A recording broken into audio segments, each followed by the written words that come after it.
हटिए प्लीज। हटिए प्लीज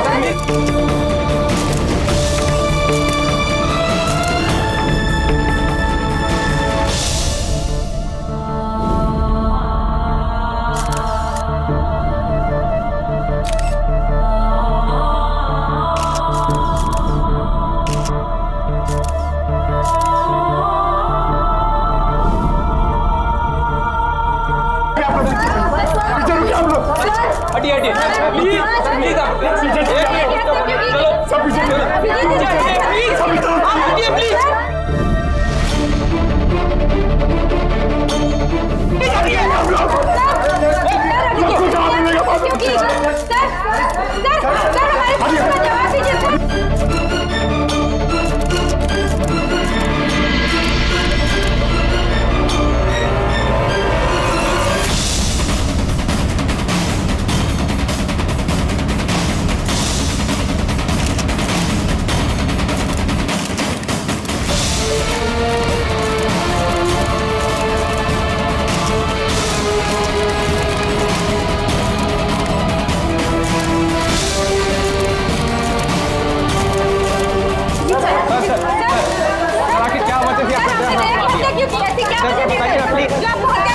बताइए तो सर, क्या बताइए तो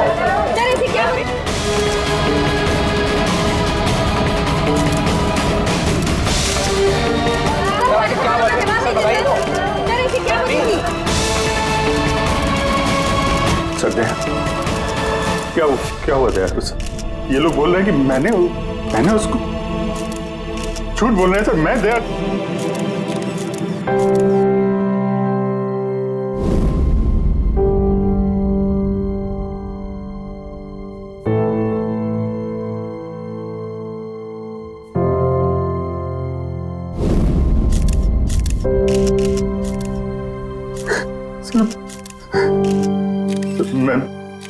मुझे पता नहीं सर। मैंने कब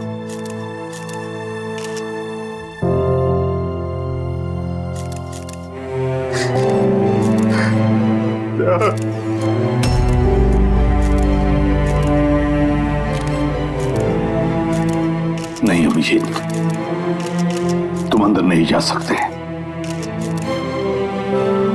तुमने दया की जान ले ली है, तुम्हें गिरफ्तार कर रहा हूं।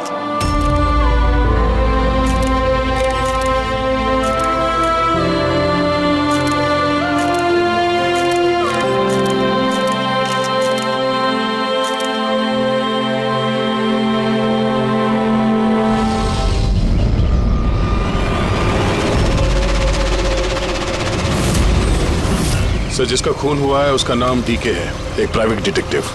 उसके मेड ने लाश देखी सुबह।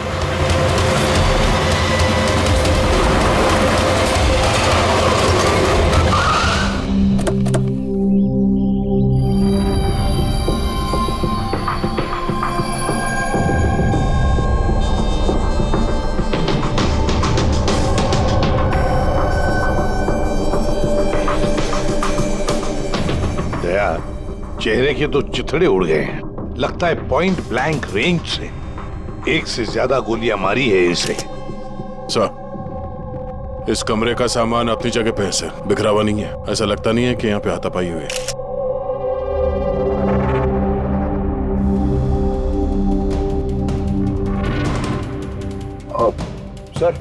सर ये कबर्ड और सेफ तो खुला हुआ है और सब सामान अपनी जगह पे भी है। ऐसा लग रहा है कि इसको किसी ने हाथ ही नहीं लगा।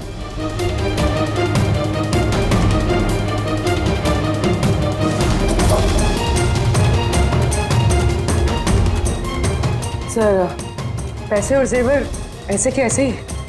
लगता है खूनी को जो चाहिए था शायद वो वही लेकर गए। सर, गोली।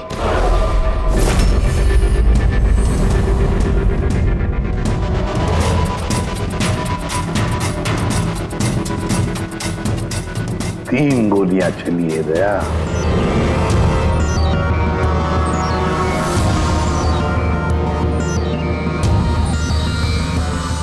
सर, आप रेडी?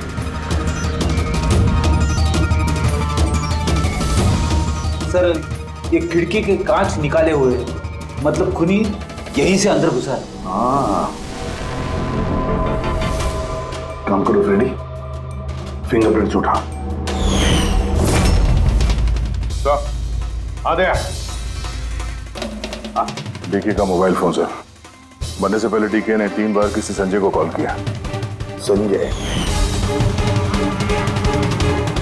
किसी संजय को जान किया? नहीं साहब। रात 1 बजे से 2:30 बजे के बीच में 3 बार। संजय की डिटेल निकालो सर। हाँ, और हाँ दया, ये अभिजीत कहाँ रह गया? तुमने उसे फोन करके कहा था ना यहाँ आने के लिए क्राइम सीन पर? हाँ सर, बताया था। शायद कहीं ट्रैफिक में फंस गया होगा। ट्रैफिक में? फोन करो उसे, कहो इसी वक्त आ जाए यहाँ पर। सर। हाँ।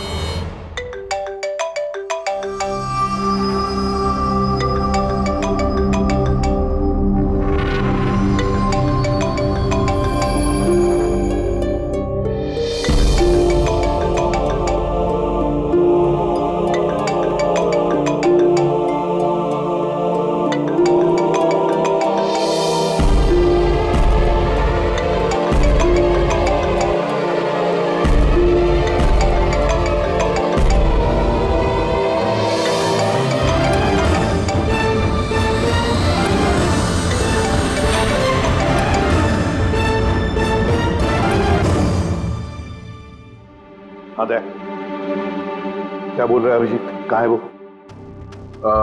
सर वो तबीयत थोड़ी खराब है उसकी। वो डॉक्टर के पास जाएगा और शायद वहां से सीधे ब्यूरो पहुंचेगा। कोई प्रॉब्लम है? नहीं सर, कोई प्रॉब्लम नहीं। समझ में नहीं आता, ये अभिजीत दिल्ली से आने के बाद कुछ अजीब सा बर्ताव कर रहा है।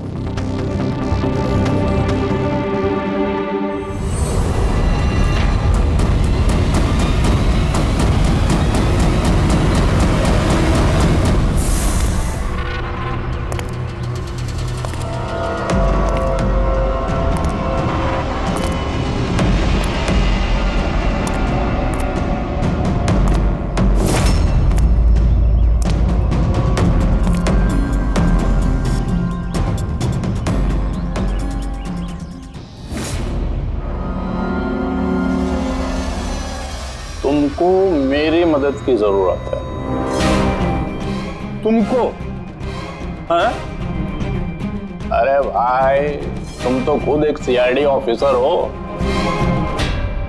हाँ, लेकिन ये काम मैं खुद नहीं कर सकता। चलो ठीक है, कर देंगे मदद। तू भी क्या याद रखेगा? चल चाय वाय तो पी। नहीं यार, वो मैं ठीक हूँ भाई। आई मीन देख चेतन, ये काम जो है ना, इसके बारे में किसी को खबर नहीं होनी चाहिए, खासतौर पे मेरी टीम को। कैसी बात कर रहा है यार? इतने दिन की दोस्ती है अपनी, इतना भी भरोसा नहीं है? बता, काम क्या है?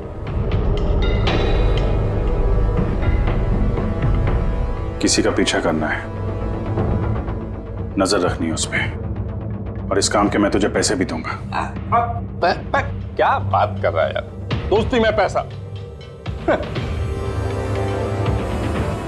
चल ठीक है, तेरा इच्छा है तो दे देना पैसा। वैसे पीछा किसका करना है?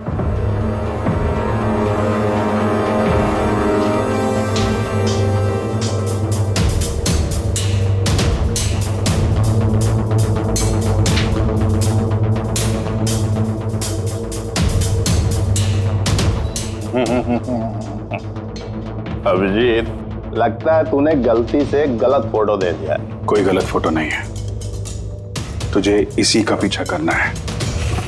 ये कहाँ जाता है, किससे मिलता है, क्या करता है, सब कुछ रात 10 बजे से सुबह 6 बजे तक। और प्लीज कोई सवाल मत पूछ, जितना कहा उतना कर बस।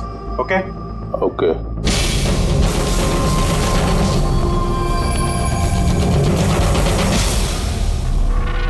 या तो अभिजीत पागल हो गया है, या बहुत बड़ा कोई गेम चल रहा है।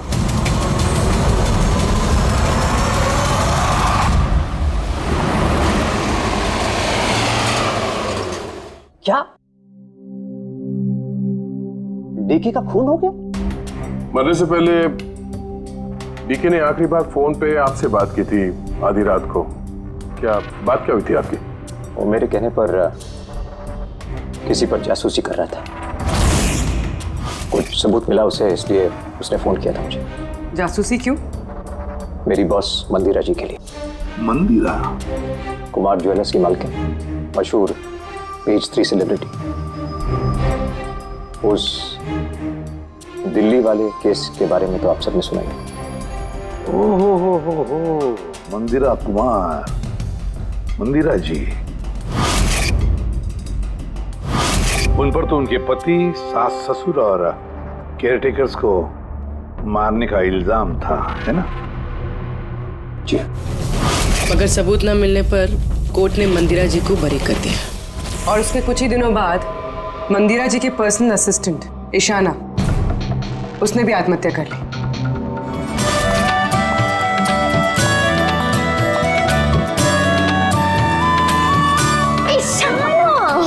हाय मारिया, तू आज भी लेट हो गई ना? जल्दी जाओ, संजय सर तुम्हारा वेट कर रहे कब से। गॉड, संजय सर इतनी जल्दी क्यों आ गए? आ भी गए और बहुत गुस्से में। ओह गॉड, तू मेरा बैग संभाल, मैं आती हूँ।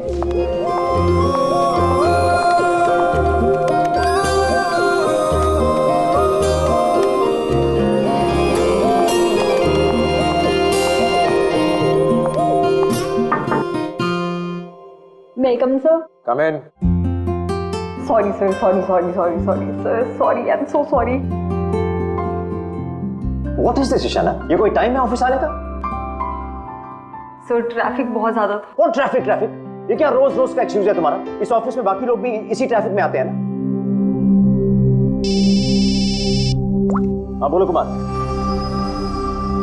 नहीं, 30 दिसंबर के पहले कुछ नहीं हो सकता है। अरे तुम जानते हो यार, 30 दिसंबर को मंदिरा मैम का इवेंट है मुंबई में। उसके पहले जो कुछ भी होगा उसके बाद होगा। हाँ हाँ।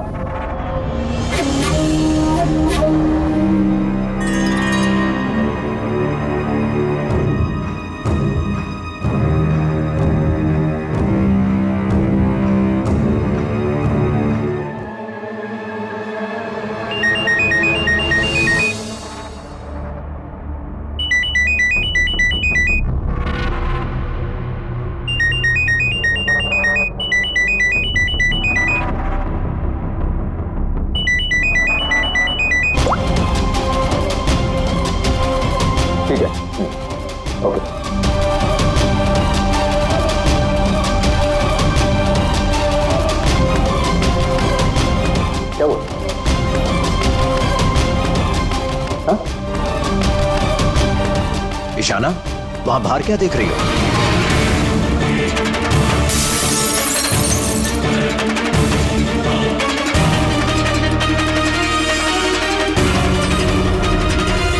मेरे ही कैबिन की खिड़की से कूदकर आत्महत्या की थी उसने।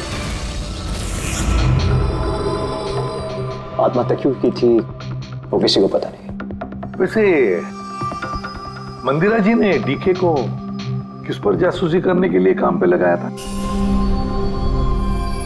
उनकी जान को खतरा है। डीके वही पता लगाने की कोशिश कर रहा था। जान को खतरा किससे? दरअसल कोर्ट से बरी होने के बाद कोई मैम को धमकियां दे रहा था।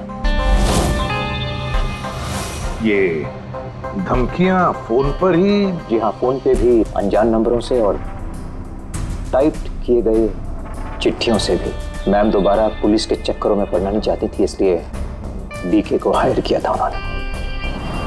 तो कुछ पता चला डीके को? उसके हाथ कुछ सबूत तो लगा था कि उसने एक पेन ड्राइव में सेव करके रखा था। वो पेन ड्राइव वो मुझे देना चाहता था, इसलिए दिल्ली से मुंबई आया था मैं। तो डीके के घर में उसका लॉकर खुला हुआ था, तो कहीं उस लॉकर से ये पेन ड्राइव चोरी तो नहीं हुआ था? हो सकता है दया। उसके घर में हमें एक लैपटॉप भी मिला था, शायद उससे कुछ पता चल जाए। मंदिरा ऐसे कैसे कर सकती है? उसने अकाउंट फ्रीज कर दिया। वो भी आपको समझते क्या है? अब सब कुछ उनकी मर्जी से होगा। ये लोग कौन है? सीआईडी। वैसे हम संजय से मिलने आए थे। आप दोनों कौन हैं? सर ये कायरा है, मिस्टर कुमार, मेरा मतलब मंदिरा मैम की बेटी। और ये मैम के बहनोई हैं, मिस्टर सबीर। हम मंदिरा जी और उनके पूरे परिवार से कब मिल सकते हैं, क्योंकि उनकी जान की हिफाजत अब हमारी जिम्मेदारी है। इनफैक्ट मंदिरा मैम, कायरा के चचेरे भाई शिखर और उनकी पत्नी अमारा सब आज रात को ही आ रहे हैं। 30 दिसंबर को कुमार ज्वेलर्स का एनुअल चैरिटी इवेंट है, उसमें शामिल होने के लिए। तो ठीक है, कल सुबह सुबह ही मिलते हैं।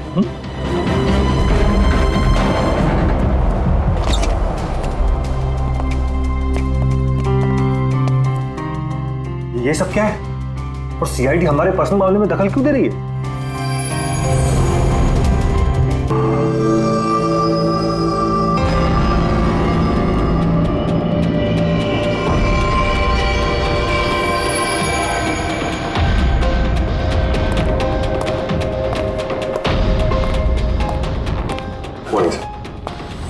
हेलो सर, अब तबीयत कैसी है आपकी? मर्डर इन्वेस्टिगेशन है सर, प्राइवेट इन्वेस्टिगेटर डीके की घर ही में मौत हुई है सर। ये पूरी केस फाइल है।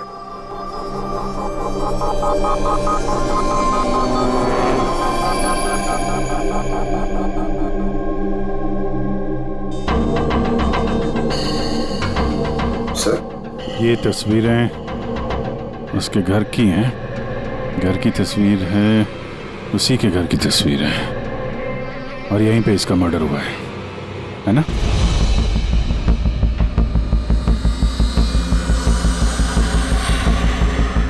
बराबर यहीं पे मर्डर हुआ है इसका। पंकज, ये क्या पूछ रहे हैं हमसे? हमने अभी अभी तो यही बताया। वही तो सर, लग रहा है अभी भी उनकी तबीयत ठीक नहीं है, कुछ गड़बड़ लग रहा है सर।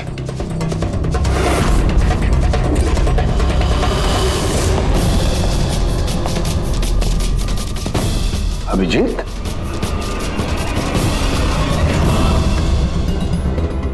Good morning sir. क्या चल क्या रहा है तुम्हारा? कहाँ गायब हो गए थे?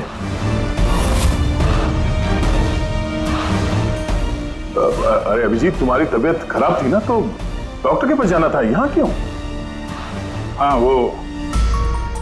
हाँ सर, वो कुछ दिनों से थोड़ी गड़बड़ चल रही है सर, पर अब ठीक है। I am better now. या गड़बड़ चल रही थी।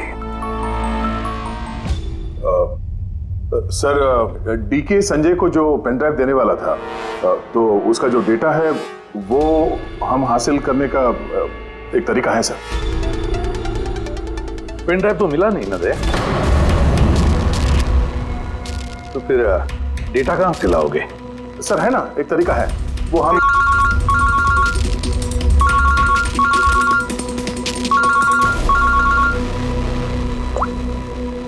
हाँ बोल करूं के? हाँ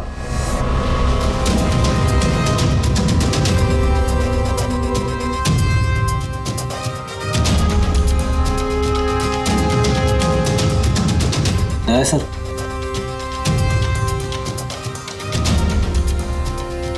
सर, अभिजीत सर की तबीयत अभी भी ठीक नहीं लग रही है।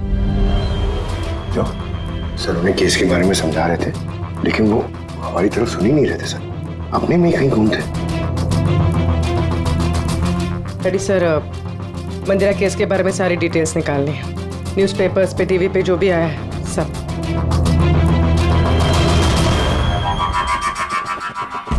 घर में घुसने का एक ही रास्ता है, मेन गेट, और चाबी डीके और उसके घर के मेट के पास रहती है।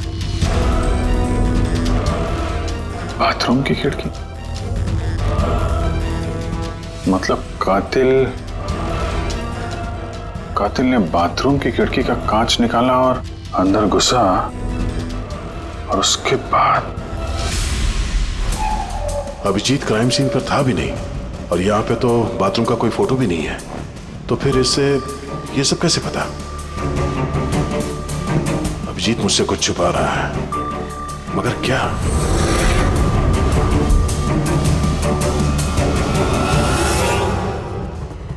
डीके के कंप्यूटर से जो डेटा डिलीट हुआ है वो उसके ऑनलाइन अकाउंट से निकाला जा सकता है। बस एक बार ये पासवर्ड मैच हो जाए।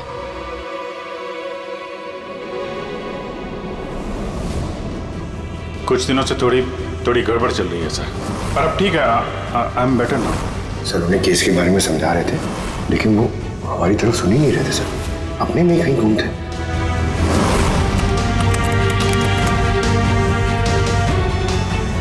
यस सर पासवर्ड मैच हो गया।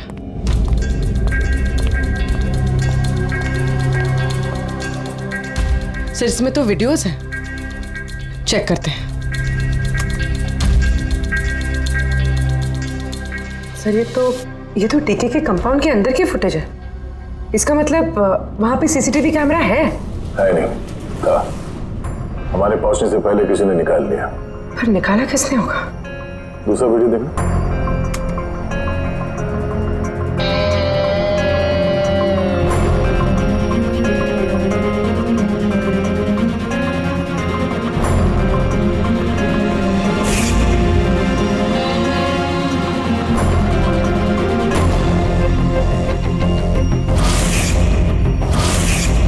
ये कैसे हो सकता है?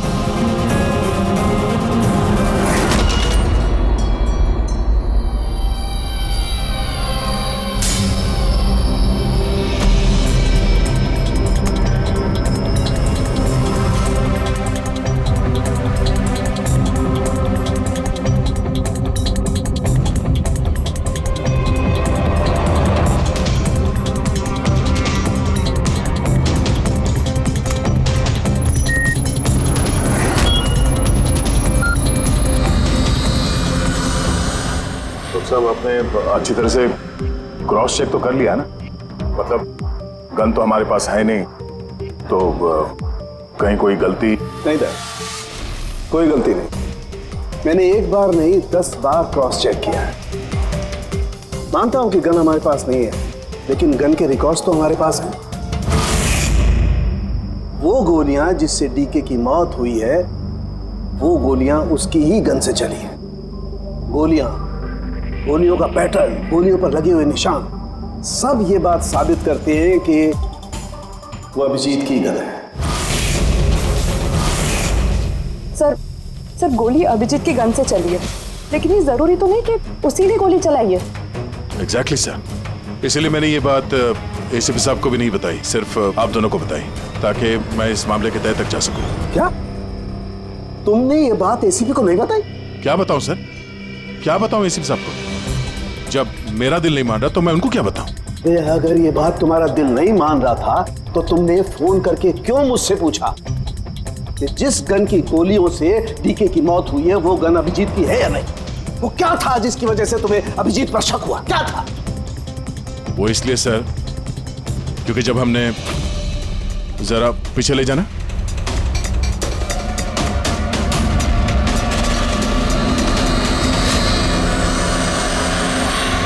अभिजीत डीके के घर में?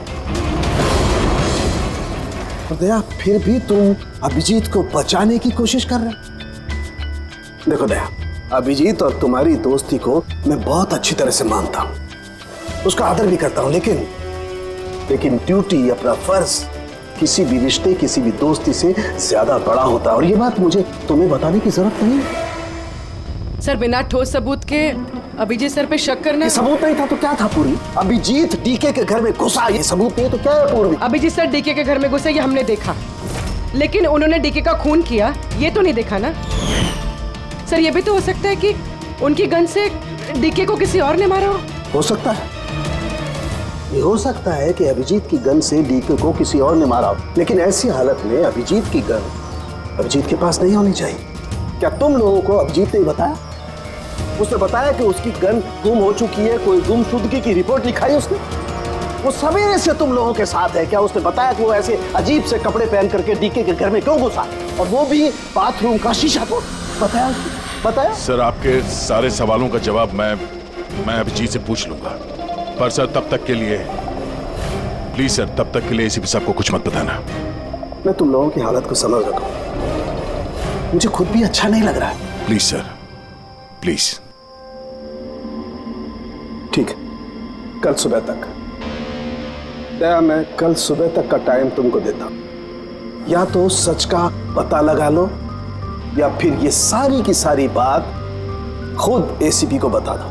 अगर तुमने एसीपी को ये बात नहीं बताई तो फिर मैं खुद प्रद्युमन को ये सारी की सारी बातें बताऊंगा।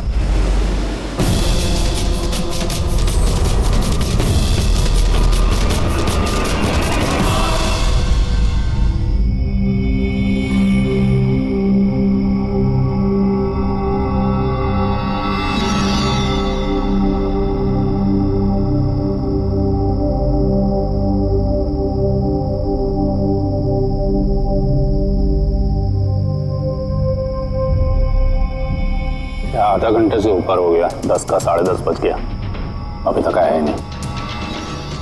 पूरी रात यहाँ लगता है इंतजार करवाएगा।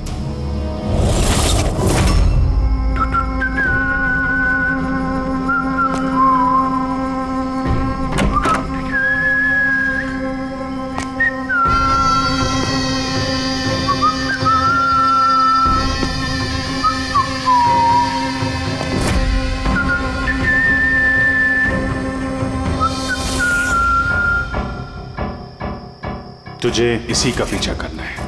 ये कहाँ जाता है, किससे मिलता है, क्या करता है, सब कुछ रात 10 बजे से सुबह 6 बजे तक। ये अभिजीत है?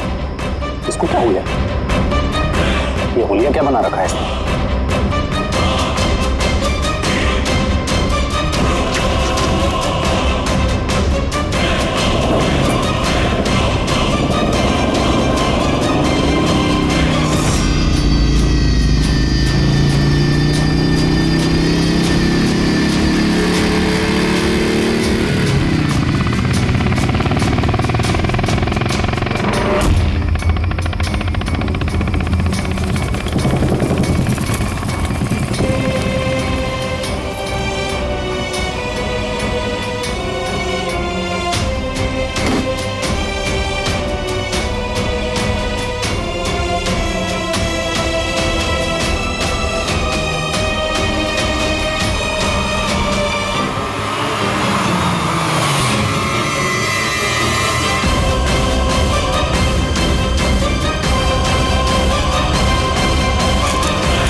सर, दिल्ली से सब लोग आ गए हैं। मंदिरा मैम, अमारा मंदिरा के देवर की बहू, कायरा मंदिरा की सौतेली बेटी, सबीर मंदिरा का बहनोई, शिखर मंदिरा के देवर का बेटा। आइए मैम, ये है सीआईडी की टीम, एसीपी साहब। अच्छा हुआ आप लोग आ गए। डीके के कातिल का पता चला? अरे आपको तो मालूम होगा कि हमारा मशहूर एनुअल इवेंट 30 दिसंबर को होने वाला है। आई होप कि आपने मेरी सिक्योरिटी की सारे बंदोबस्त करा दिए हैं। देखिए, मुझे गलत मत समझिएगा, लेकिन मैं कोई चांस नहीं लेना चाहती एक्चुअली। ये इवेंट मेरे लिए बहुत ज़्यादा इम्पोर्टेंट है, लेकिन अपनी जान से ज़्यादा नहीं। क्या आपको पूरा यकीन है कि आप मेरी हिफाजत कर पाएंगे? और डीके के केस में क्या प्रोग्रेस हुई? उसकी तहकीकात कहाँ तक पहुंची? वो सब जानने की आपको कोई जरूरत नहीं है मंदिरा जी। रही बात आपकी सुरक्षा की, वो हमारी जिम्मेदारी है। How interesting. भाभी जी, आपको डर लग रहा है मंदिरा जी को? भाई, जिसका कानून भी आज तक कुछ नहीं बिगाड़ पाया, मानना पड़ेगा उस इंसान को जिसने आपको डरा दिया। शायद इसे पता नहीं होगा ना इनके बारे में कि ये क्या क्या कर सकती है। क्या आपको भी लगता है कि मैंने अपने पति और बाकी लोगों को मारा है? देखिए मंदिरा जी, आप पर जो भी आरोप है उससे हमें कुछ लेना देना नहीं है। कोर्ट ने आपको बरी कर दिया है और हम कोर्ट के फैसले का सम्मान करते हैं। आप सिर्फ इतना बताइए, आपको किस पे शक है? कौन है वो जो आपको मारना चाहता है? शक जी हाँ, शक। नहीं नहीं नहीं नहीं, मुझे शक किसी पर भी नहीं है, बल्कि मुझे पूरा यकीन है कि मेरे मरने के बाद ये सब बहुत खुश होंगे और मुझे मारने की साजिश में भी इनमें से किसी एक का हाथ है। And I am very sure कि ईशाना की आत्महत्या में इनमें से किसी एक का हाथ है। अब आप ही बताइए, इतने प्यारे अच्छे रिश्तेदारों के होते हुए मुझे दुश्मन की क्या जरूरत है? मॉम प्लीज, आप फिर से अपना ये इमोशनल ड्रामा शुरू मत कीजिए। यहाँ पे ऐसा कोई क्रिमिनल नहीं है जो आपको मारना चाहेगा। राइट। खुद को बेगुनाह और बाकी सबको विलन समझना, ये तो भाभी की पुरानी आदत है। आई स्वेयर मैंडी, मुझे तो इस कहानी पे यकीन ही नहीं है। कौन मारना चाहता है तुमको और किसने धमकियां दी हैं? कहाँ है वो धमकी भरे खत? हाँ मंदिरा जी, कहाँ है वो खत? वो मुझे याद नहीं, मैंने फेंक दिए। सी, आई न्यू कि आप यही बोलोगे। सो कन्वीनियंट। बस हो गया। आप लोग एक दूसरे पर कीचड़ उछलना बंद कर दीजिए और एक बात अच्छी तरह से याद रखिए, हमें सब पर शक है और जब मैं सब पर कहता हूं उसका मतलब है आप सब पर शक है, आप सब पर। और एक बात, हमारी परमिशन के बगैर आप ये शहर छोड़ नहीं सकते। कोई भी शहर छोड़कर नहीं जाएगा। अगर जरूरत पड़े तो हम आपको दोबारा बुला लेंगे। Thank you very much. Thank you.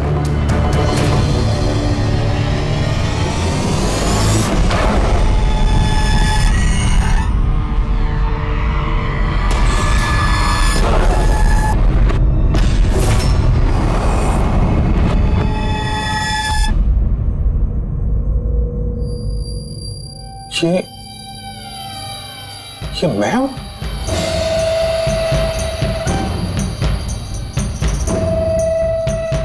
ये कपड़े पहन के घूम रहा था। ऐसे कपड़े तो रोज सुबह मेरे वॉशिंग मशीन में धुल रहे होते हैं।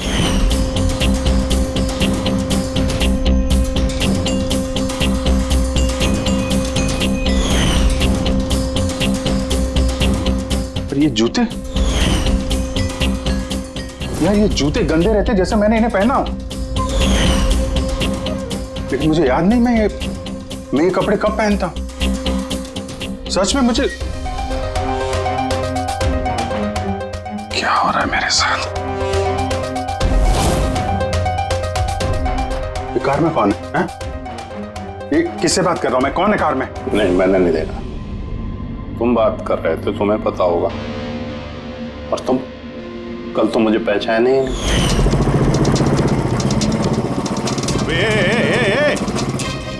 चांद के छल्ले, तुझे सुसाइड करना है तो किसी बड़ी गाड़ी के नीचे जाना। खाली फोकट मेरे सामने क्यों आ रहा है? तो तू कैसे बात कर रहा है? और ये क्या बन के घूम रहा है तू? ये अपुन का स्टाइल है, टोनी का स्टाइल। तू कौन? मैं कौन? मुझे नहीं पहचानता है? और ये टोनी कौन है? अरे टोनी अपुन है और कौन? यार अभिजीत, देख यार, किसी केस के सिलसिले में तू ऐसा कर रहा होगा तो मुझे बता दे यार। डरा मत भाई। अदादा, अदादा। कौन अभिजीत? कौन सा केस? ये तू क्या बोल रहा है ना, मेरे भेजे में कुछ घुस नहीं रहा, समझा? टोनी नाम है मेरा, टोनी। टोनी से पंगा नहीं लेने का, समझा? चल हवा आने दे और टोनी को जाने दे।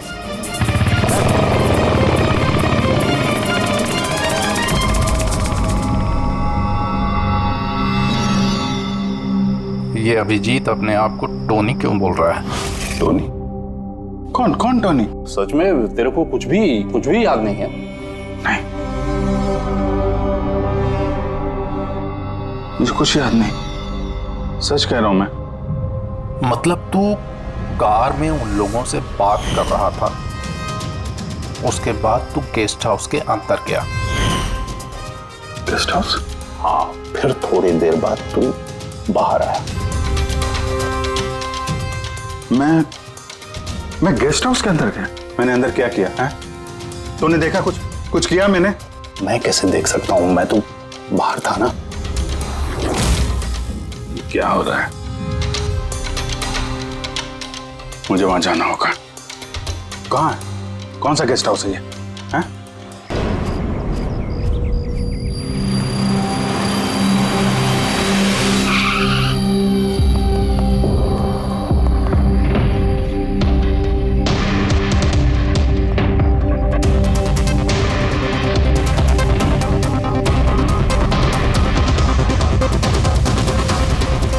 सर, खून।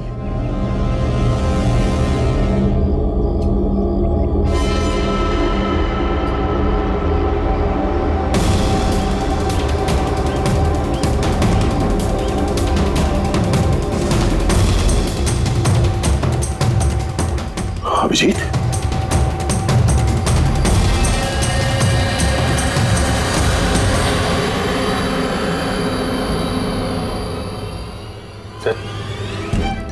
तुम यहाँ पे? तुम्हारा फोन ट्रैक करके और यही सवाल मैं तुमसे पूछ रहा हूं अभिजीत,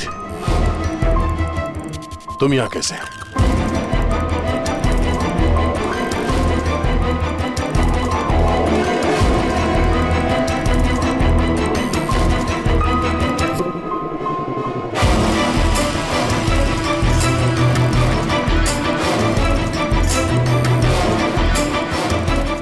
नहीं, ये मैं बताता हूँ दया, यहाँ पे क्या हुआ। अभिजीत, यहाँ पे क्या हुआ वो तो हमें दिख रहा है। तुम बताओ, किसने किया ये? हाँ? तुमने इन दोनों को मारा? मैंने? अभिजीत, मैं तुमसे कुछ पूछ रहा हूं। तुमने मारा इनको? सर आप अभिजीत सर पे इल्जाम लगा है सर। मुझे इल्जाम लगाने की जरूरत नहीं है पूर्वी, तुम देखने रही हो यहां दो लाशें पड़ी हैं, खून से लथपथ, और सीआईडी ऑफिसर अभिजीत लाशों के बीच से ये बैज उठा रहा है, या यूं कह लो कि सुराग चुरा रहा है। अभिजीत, मैं फिर पूछ रहा हूं तुमसे, मुझे तुम्हारे साथ अपराधियों जैसे बर्ताव करने पे मजबूर मत करो। तो क्या करूं मैं? क्या बोलूं मैं? अगर मैं बोलूं कि मैंने ये नहीं किया तो मानोगे? अगर मैं कहूं कि मुझे पता नहीं कि मैंने किया है या नहीं? आई नो मैं अनर्गल बोल रहा हूं, लेकिन तुम लोग तो मुझे जानते हो ना। अभिजीत, यहां मेरे सामने जो सबूत पड़े हैं उनको देखकर हम कुछ कह नहीं सकते। मुझे अपना फर्ज निभाना होगा।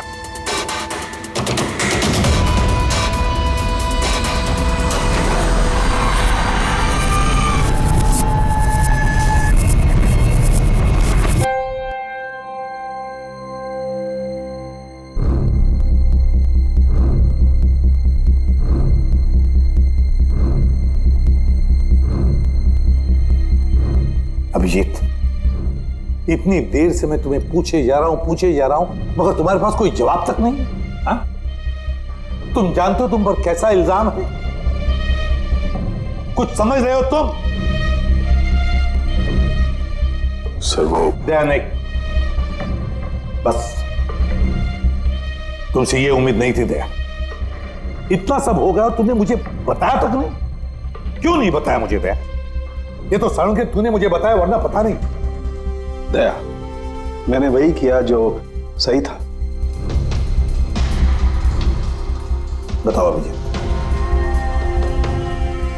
क्या तुमने ये खून किया है? अभिजीत, क्या ये खून तुमने किया है? मुझे नहीं पता सर। पता नहीं कैसे? डैम इट, पता नहीं कैसे? हाँ? दिखे के घर में चोरी छुपे तुम घुस रहे थे, उसका सीसीटीवी फुटेज मैंने देखा। उन लाशों के बीचों बीच खड़े थे तो दैन तुम्हें खुद या पकड़ के लाया। डीके और उन बॉडीगार्ड पे जो गोलियां चली वो तुम्हारी इस गन से चली है, इसी गन से चली है। और तुम कह रहे हो कि तुम्हें कुछ पता नहीं। मेरी आंखों में आंखें डालकर बताओ मुझे, कहो कि तुमने ये खून नहीं किया, कहो कि तुमने कुछ पता नहीं है। तुम्हें नहीं पता है सर, मुझे कुछ नहीं पता सर, सॉरी। क्या बताऊं मैं आपको, क्या बोलूं सर, जब मैं खुद नहीं जानता सर कि मैं डीके के घर में क्यों पहुंचा, कैसे ये सारे खून मेरे इस गन से हो रहे हैं, मुझे नहीं पता सर। सर मैं तो डीके को जानता भी नहीं, मैं उन बॉडीगार्ड्स को नहीं जानता, मैं मंदिरा को नहीं जानता, मैं तो अपने आप को भी नहीं जानता सर। मैं क्या करता हूं, कहां जाता हूं, किससे मिलता हूं, मुझे नहीं पता। पिछले कुछ दिनों से मेरे साथ कुछ तो हो रहा है, लेकिन मुझे ठीक से पता नहीं चल रहा है। दिन भर सब कुछ ठीक रहता है, रात को घर जाता हूं, खाना खा के सो जाता हूं, और जैसे ही सुबह उठता हूं तो अजीब से कपड़े, अजीब से जूते जो मेरे नहीं हैं, पता नहीं कहां से मेरे घर में आ जाते हैं।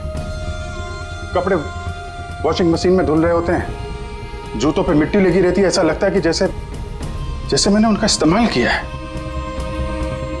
लेकिन मुझे पता नहीं चलता।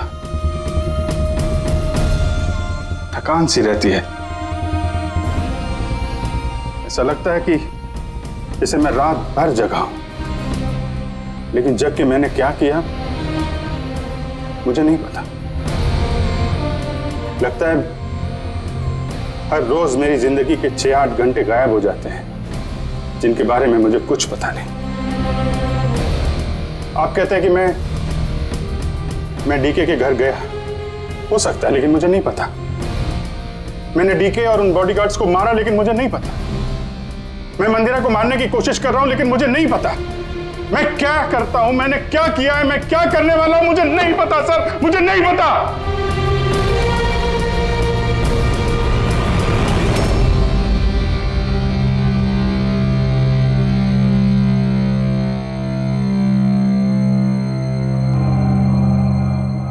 देखो अभिजीत, इस वक्त तुम खुद के लिए और दूसरों के लिए भी खतरनाक हो। मैं तुम्हें खुला नहीं छोड़ सकता, मैं तुम्हें नजर कैद में रख रहा हूं, और दया तुम पर नजर रखेगा।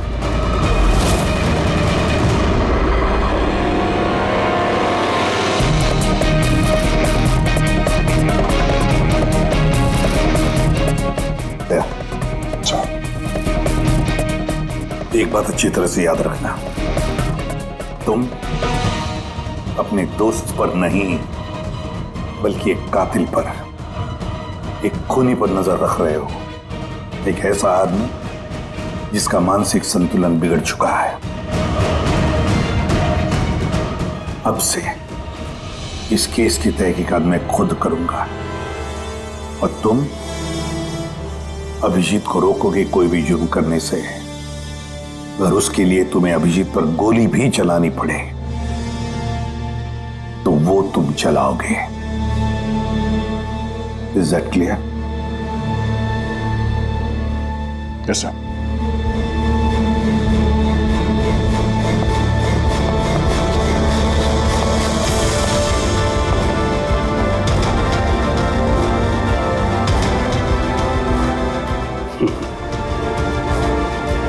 हथकड़ी लगा दो यार। सुना ना, मानसिक संतुलन ठीक नहीं है मेरा, कब क्या कर बैठूं कुछ पता नहीं। रोक लो मुझे, इससे पहले मेरे हाथों कोई और गुनाह हो जाए। रोक लो मुझे यार। आपका ऑफिसर, आपका अपना सीआईडी ऑफिसर मेरी जान के पीछे पड़ा है। उसने उन लोगों को भी मार डाला जो मेरी हिफाजत कर रहे थे, और आप बड़ी शान से कह रहे हैं कि डरने की कोई बात नहीं है। वो आपकी नाक के नीचे लोगों का कत्ल कर रहा है, और आप अब भी कह रहे हैं कि डरने की कोई बात नहीं है। कमाल है। आप मुझे बताइए कि मैं आप लोगों पर कैसे भरोसा करूं? आज आपका एक ऑफिसर सीरियल किलर निकला है, कल को कोई दूसरा निकल आएगा। बस मंदिरा जी बस, बहुत बोल गई आप। हमारा इंस्पेक्टर अभिजीत एक ईमानदार और बहादुर सिपाही है, अपने देश की रक्षा के लिए और आम आदमी की सुरक्षा के लिए अपनी जान तक कुर्बान कर सकता है, लेकिन एक किलर कभी नहीं बन सकता। हाँ, उस पर इल्जाम जरूर है, 3 खून का इल्जाम है। साबित सिर्फ इतना हुआ है कि अभिजीत का मानसिक संतुलन बिगड़ चुका है, उसे कुछ याद नहीं रहता वो क्या करता है, किससे मिलता है, क्या बोलता है, और उसके बाद में जब नॉर्मल होता है सब कुछ भूल जाता है। इसका मतलब ये नहीं कि वो कोई सीरियल किलर है। मैं पूरी यकीन के साथ कहता हूं, खतरा है आपकी जान को तो वो आपके इन रिश्तेदारों से। एक्सक्यूज मी, सबूत सारे आपके ऑफिसर के खिलाफ मिले हैं और शक आप हम सब पे कर रहे हैं? जी हाँ, मैं आप सब पर शक कर रहा हूं। ऑफिसर तो आप ही का है, वो आप तो उसे ही बचाएंगे। वो तीनों खून इंस्पेक्टर अभिजीत की गन से चली हुई गोलियों से हुए, और आपको लगता है कि ये काम हम में से कोई कर सकता है? अरे हमारे पास आपके ऑफिसर की गन कहां से आएगी? शिखर जी, जल्द से जल्द हम पता लगा लेंगे कि इंस्पेक्टर अभिजीत की गन आपके पास कैसे आई। लेकिन मंदिरा जी, एक रिक्वेस्ट है, आपका जो 30 दिसंबर का इवेंट है वो आप कैंसिल मत कीजिए। बहुत अच्छा मौका है खूनी को पकड़ने का, क्योंकि खूनी उस इवेंट में जरूर आएगा।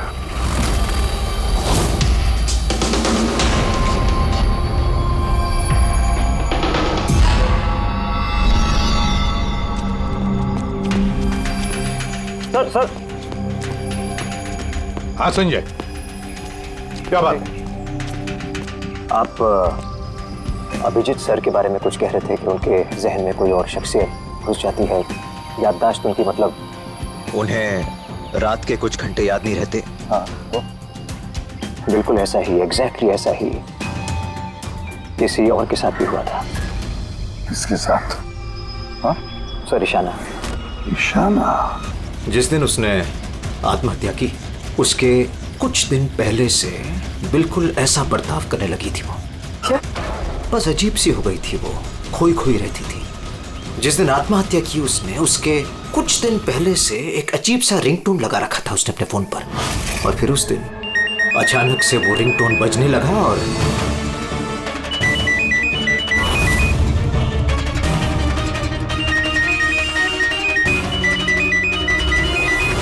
ऐसा लग रहा था कि वो ईशाना नहीं कोई और है।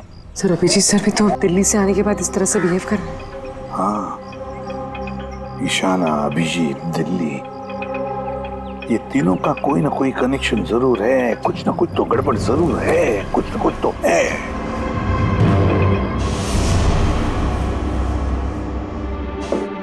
कॉफी?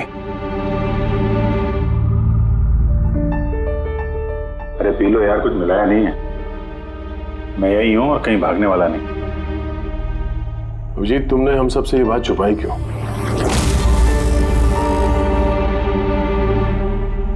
छुपानी पड़ी यार, क्या करता। मुझे कुछ समझ में नहीं आ रहा था कि मैं क्या करूं, मेरे साथ क्या हो रहा है। मैं खुद ही कंफ्यूज हूं, तो मैं उसमें तुम्हें क्यों फंसाऊं यार, इसलिए, और कोई बात नहीं है। मुझ पे भरोसा नहीं रहा या मुझे इस लायक नहीं समझते कि मैं तुम्हारी कोई मदद कर सकता हूँ? क्या यार, कैसी बात कर रहा है यार, ऐसा कुछ नहीं है। तो फिर कैसी बात है? मुझे तो ये लगने लगा है कि मैं तुम्हें जानता भी नहीं हूँ। इस वक्त मैं यहाँ बैठकर जिस आदमी से बात कर रहा हूँ वो अभिजीत है या फिर कोई टोनी।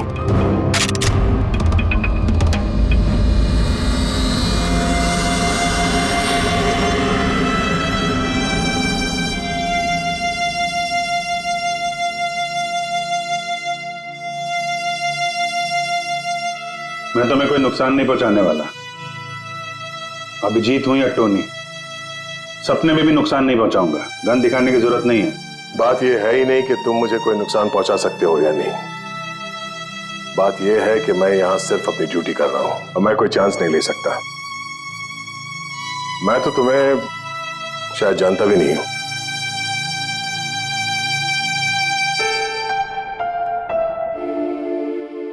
ठीक है, जब तुम समझने को तैयार ही नहीं है तो क्या?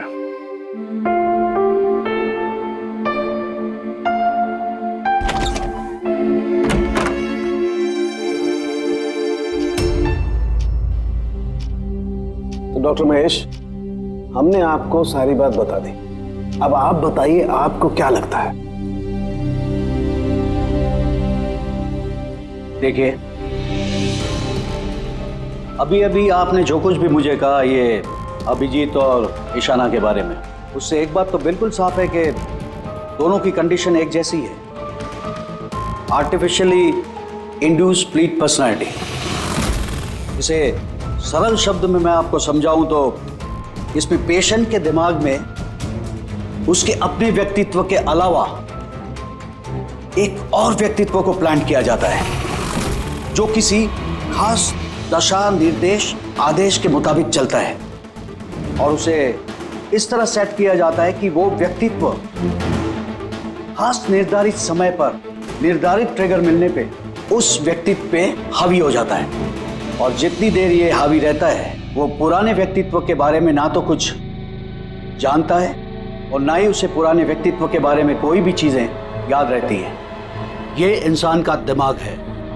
इस दिमाग के दो मुख्य हिस्से हैं, सचेत मस्तिष्क यानी कि कॉन्शियस स्टेट ऑफ माइंड, जिसमें हम अभी हैं, और अचेत मस्तिष्क यानी कि semi conscious state of mind, जो हम सब सो रहे होते हैं उस वक्त होता है। और कभी कभी जागते हुए भी किसी नशे या किसी दवाई के असर में हमारा अचेत मस्तिष्क एक्टिव होता है। सचेत और अचेत दोनों ही अवस्था में ही दिमाग अलग अलग होते हैं। इस अवस्था में दोनों ही दिमाग जो सोचते हैं, जो बातें, जो यादें, उसे सेव कर लेते हैं। सचेत मस्तिष्क में सेव बातें तो हमें बरसों तक याद रहती हैं, लेकिन अचेत मस्तिष्क में सेव की हुई बातें हमें याद नहीं रहती। डॉक्टर महेश, ये कुछ हिप्नोसिस जैसा, सम्मोहन जैसा, जिसमें इंसान के दिमाग को कंट्रोल करके उसे कुछ भी करवाया जा सकता है एक रोबोट की तरह से, और बाद में किसी खास आवाज से उस सम्मोहन को तोड़ दिया जाता है और इंसान को कुछ भी याद नहीं रहता। नहीं डॉक्टर सालुंके, सम्मोहन अलग प्रक्रिया है। सम्मोहन में आप आदमी को तभी तक कंट्रोल में रख सकते हैं जब तक वो सम्मोहित अवस्था में है। सम्मोहित अवस्था से एक बार बाहर निकलने के बाद उसे वापस सम्मोहित करना पड़ता है। ये मुद्दा ही बिल्कुल अलग है।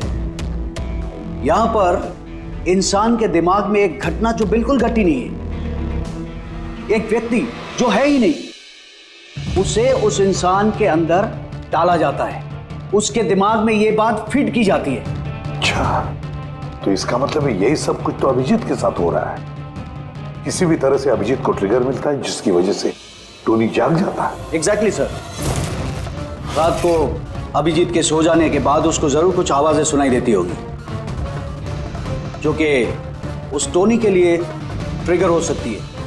वो आवाज सुनते ही टोनी जाग जाता है, लेकिन अभिजीत वहीं सोया रहता है। टोनी जाग जाता है वो टोनी जो खूनी है, जो दरिंदा है, जो मुजरिम है, और अभिजीत के जानने वालों में से वो किसी को भी नहीं जानता। अगर ऐसा है तो अभिजीत के अंदर के टोनी को भी किसी भी तरह से कमांड दिया गया है मंदिरा को मारने का। तो 30 दिसंबर वाले इवेंट में ये टोनी इसे अंजाम देगा, मंदिरा को मारने की कोशिश करेगा। 2 दिन बाद 30 दिसंबर।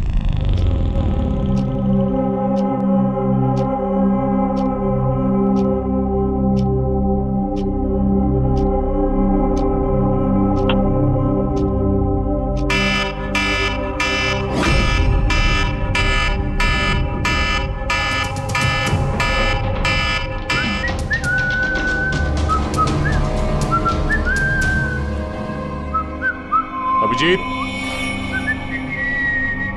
अभिजीत, कहाँ हो?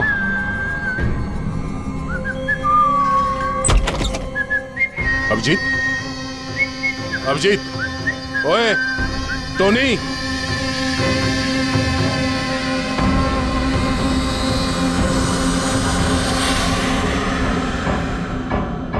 कौन है तू? तू अपन के घर में क्या कर रहे ला? अभिजीत, टोनी, तुम यहां से बाहर नहीं जा सकते। तुम यहां नजरबंद हो। इस घर के अंदर रहना होगा, समझे? टोनी को अपना काम करने का है।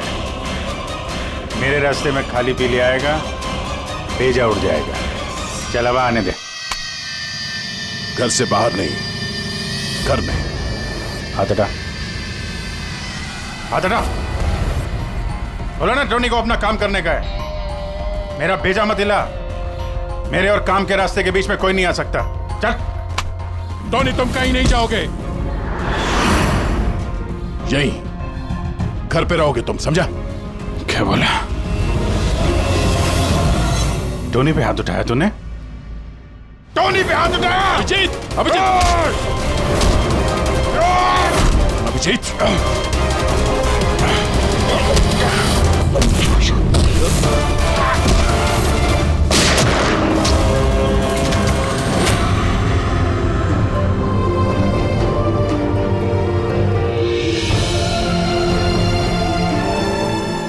सरदे, क्या हुआ दया? ये लोग बोल रहे हैं कि मैंने नहीं अभिजीत, तुम अंदर नहीं जा सकते। तुमने दया की जान ले ली है। मैं तुम्हें गिरफ्तार कर रहा हूं।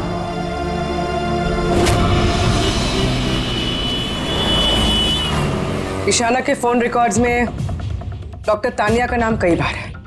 आप में से कोई जानता है डॉक्टर तानिया को?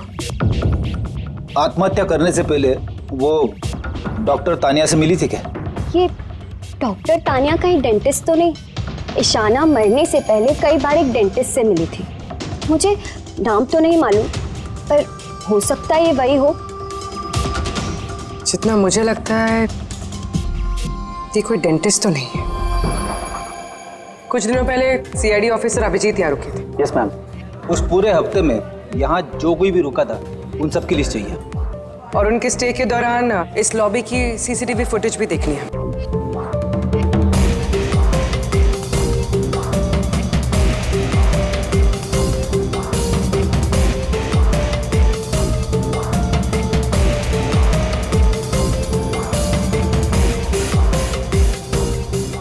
एक मिनट पॉज कीजिए।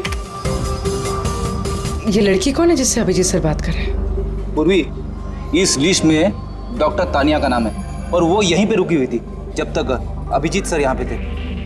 शायद ये वही लड़की। क्या नाम है इस लड़की का? मैम डॉक्टर तानिया, हफ्ते भर यहीं थी वो। सर, तानिया से तुरंत मिलना होगा। सर, तानिया मुंबई के पैराडाइज होटल में रुकी हुई है। क्या मतलब मुझे टिकट नहीं मिल सकता? लुक, मुझे अभी इसी वक्त इंडिया से बाहर जाना है। Do you understand? Yes. Doctor Tania? जी, आप कौन? ईशाना।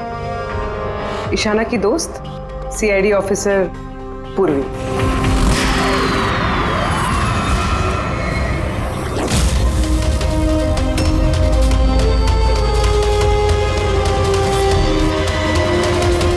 भागना बड़ा मुश्किल है। कहाँ भाग रही है तानिया जी? क्या क्या चाहते क्या है आप लोग? अभिजीत के साथ क्या किया तुमने?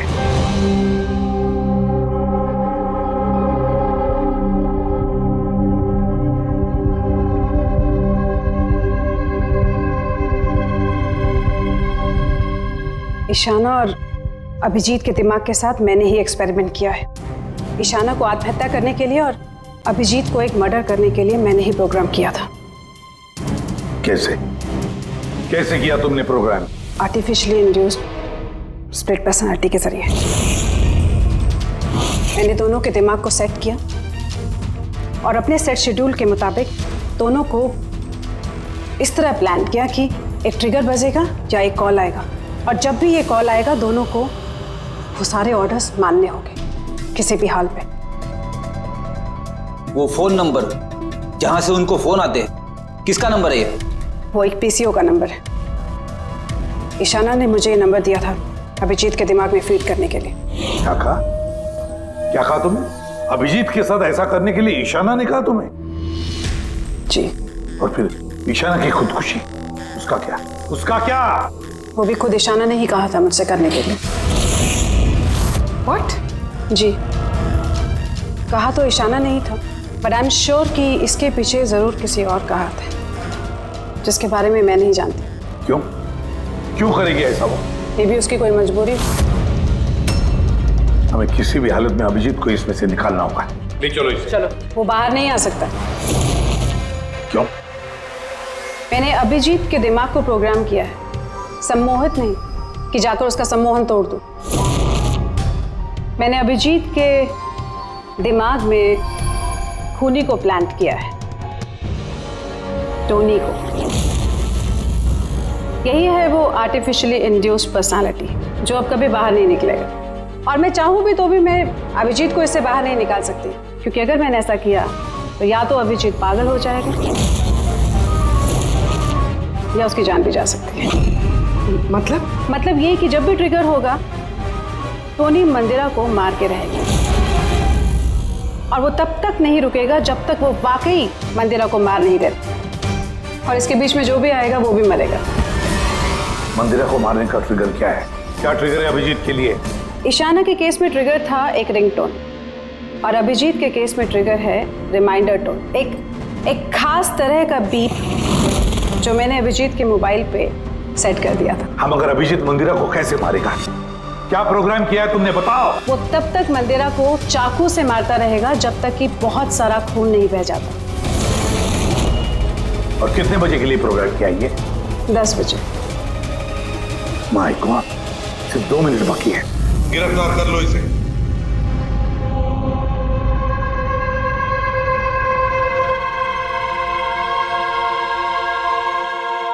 कभी जिंदगी में नहीं सोचा था सर कि आपके ऊपर मुजरिमों की तरह नजर रखनी पड़ेगी।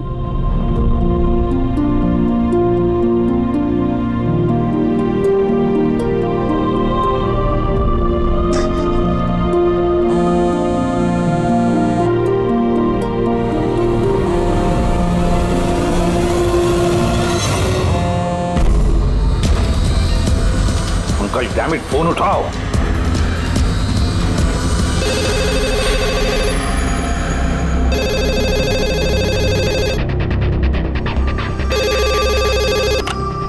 हेलो पंकज, कहाँ थे तुम? मोबाइल क्यों नहीं उठा रहे थे? सॉरी सर, मेरा फोन साइलेंट पे था। इधर ही सर, अभिजीत सर के पास। सुनो मेरी बात, अभी के अभी जाके अभिजीत का फोन स्विच ऑफ करो। क्या सर? फोन स्विच ऑफ करो? फोन स्विच ऑफ करो, जैसे मैंने कहा वैसे करो, अभी इसी वक्त। अभिजीत सर का फोन? पंकज, तुम सवाल क्यों कर रहे हो? अभी के अभी जाके फोन बंद करो। देखो, बिल्कुल वक्त नहीं है हमारे पास, नहीं तो अभिजीत का टोनी बन सकता है। अभी जाओ जल्दी।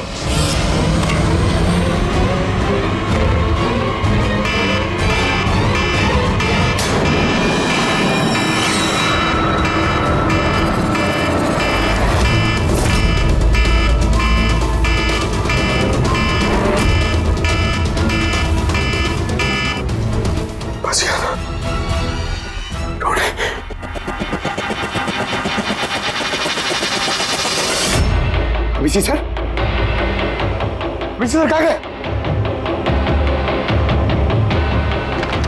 Abhijit sir? Abhijeet sir?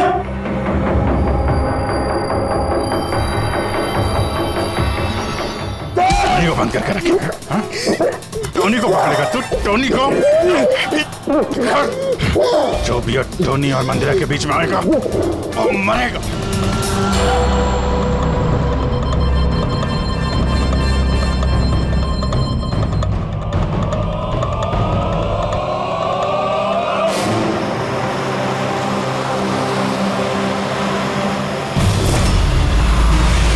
Sir, यही चैरिटी इवेंट का वेन्यू है।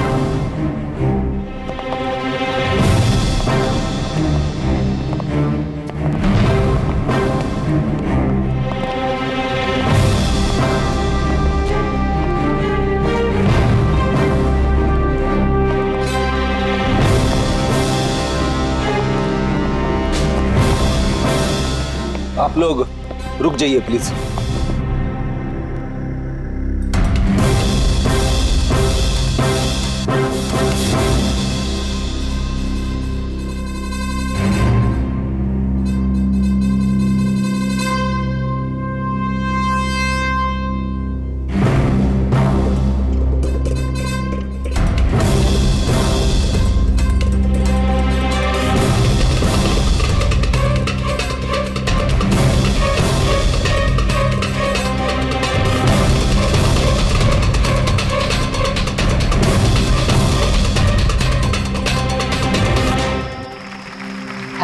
एंड जेंटलमैन, हर साल की तरह इस साल की जो ये शाम है वो बहुत खास है, क्योंकि ये शाम है मंदिरा ज्वेलर्स के एनुअल चैरिटी इवेंट की, जिसमें जमा की गई सारी राशि दिल्ली और मुंबई के अनाथ आश्रमों और वृद्ध आश्रमों को जाती है। क्या बात है, तालियां बनती है इस बात पे डीकेसी चैरिटी के लिए। हर साल की तरह इस साल भी जो हमारी मुख्य अतिथि है वो और कोई नहीं है बल्कि मिसेस मंदिरा खन्ना है। तो आइए दोस्तों, आप सभी की जोरदार तालियों के बीच हम स्वागत करते हैं मिसेस मंदिरा खन्ना का। मिसेस मंदिरा खन्ना।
अभिजीत सर,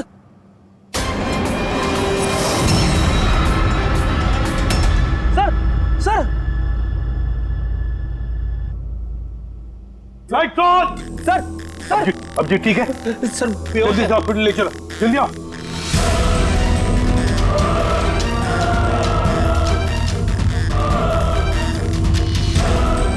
दरवाजा खोलो।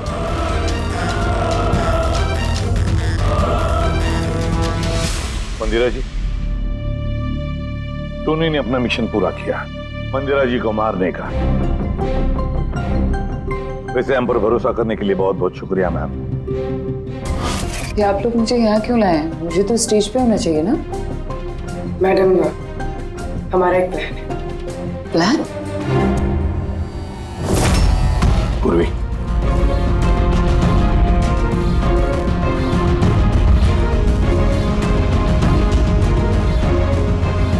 Lights off. मंदिरा जी,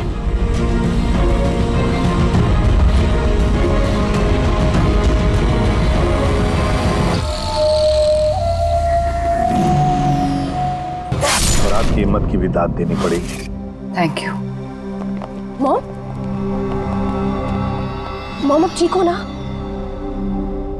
ये सब क्या है? आप लोग हमें ग्रीन रूम में लॉक करके क्या हासिल करना चाहते थे? आखिर खूनी तो कोई और ही निकला ना। सर, आपने ये सब मॉम की जान को खतरे में डालकर किया। अगर सचमुच मॉम को कुछ हो जाता तो? ये तो वाकई बहुत बड़ा रिस्क था सर, बट आई होप अब खतरा टल गया। खतरा अभी तक टला नहीं है, क्योंकि इस खेल का असली मास्टरमाइंड अभी तक पकड़ा नहीं गया। कहानी अभी बाकी है।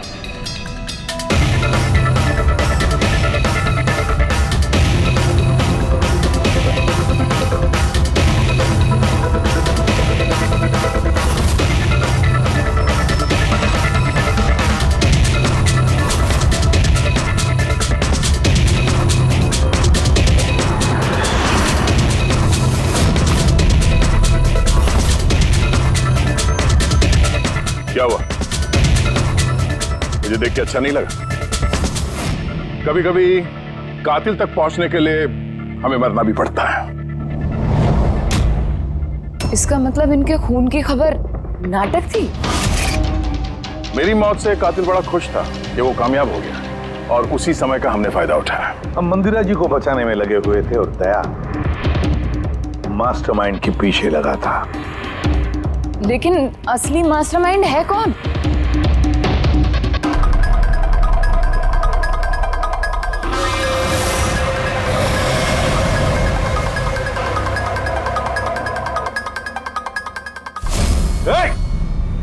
सर कोई भागा सर। पकड़ो उसे।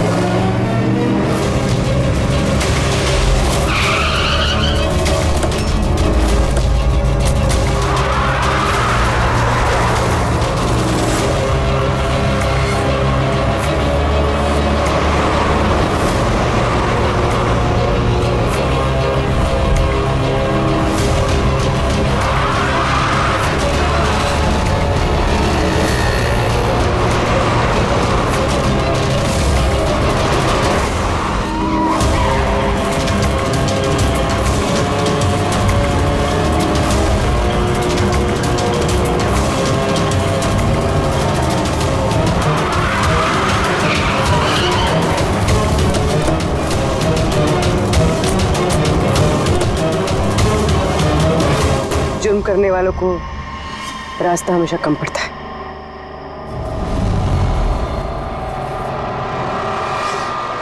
तुम ये सोच रही हो कि हमें कैसे पता चला कि खून तुमने किया? हमें ये तो पता था कि ये मास्टरमाइंड मंदिरा जी की अपने में से कोई है। इसलिए मेरी मौत के बाद सबसे पहले हमने ये पता किया कि आप में से वो कौन है जो अभिजीत को जानता था या फिर उससे मिला था।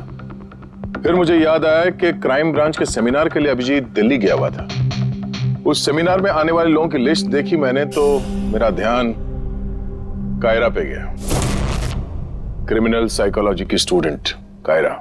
जब हमने डॉक्टर तानिया से पूछताछ की तो पता चला कि ईशाना ने उससे कहा था ये सब करने के लिए।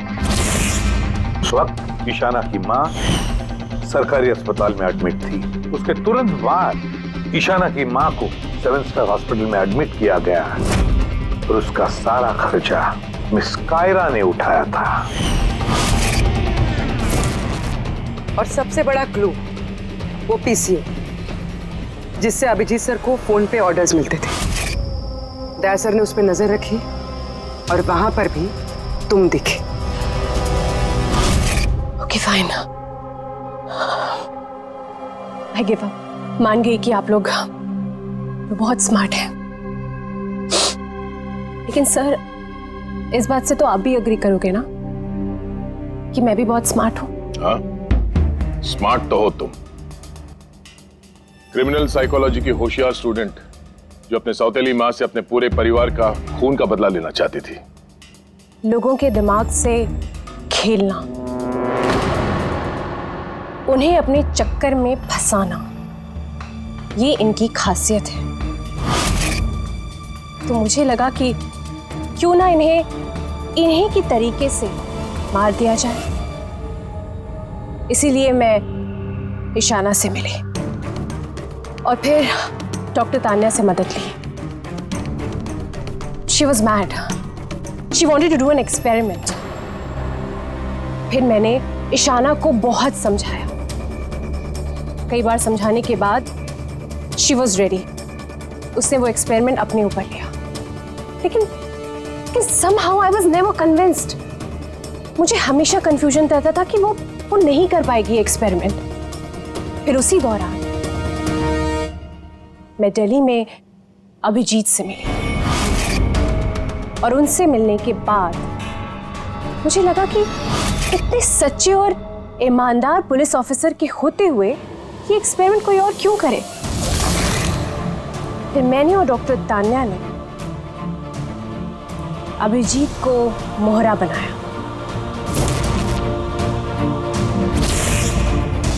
और अपना एक्सपेरिमेंट उन पर किया। और ईशाना हमारे किसी काम की नहीं थी, इसलिए हमने उसे अपने रास्ते से हटा दिया। डीके और वो जो 2 बॉडीगार्ड, उन्होंने क्या बिगाड़ा था तुम्हारा? उन्हें क्यों मरवाया? ऐसा इसलिए किया क्योंकि सारा इल्जाम अभिजीत पर आ जाए और अभिजीत की बुलेट्स और गन्स हासिल करने के लिए टोनी था ना उसके दिमाग में। तुम इतनी खतरनाक हो सकती हो कायरा, मैं कभी सोच भी नहीं सकती थी। अब पता चल गया ना, तुमने मेरे माँ बाप के साथ, मेरी फैमिली के साथ जो भी किया है, तुम्हें जीने का कोई हक नहीं है। मैंने ये सब इसलिए किया क्योंकि मैं ये प्रूव करना चाहती थी कि इस दुनिया में किसी के भी दिमाग के साथ खेला जा सकता है, चाहे वो सीआईडी ऑफिसर ही क्यों ना हो। कायरा, बदले की याद में तुमने एक बहादुर सीआईडी ऑफिसर की जान के साथ खेला है, और तो और 4 माह तुम लोगों की जानें भी ली। डीके, ईशाना और मंदिरा जी के 2 बॉडीगार्ड। बहुत गलत किया तुमने। कानून तुम्हें कभी माफ नहीं करेगा। तुम्हें तो फांसी होगी, फांसी। जरा प्लीज ये सब याद मत करिए, एक बुरा सपना समझकर भूल जाइए। बुरा? डरावना?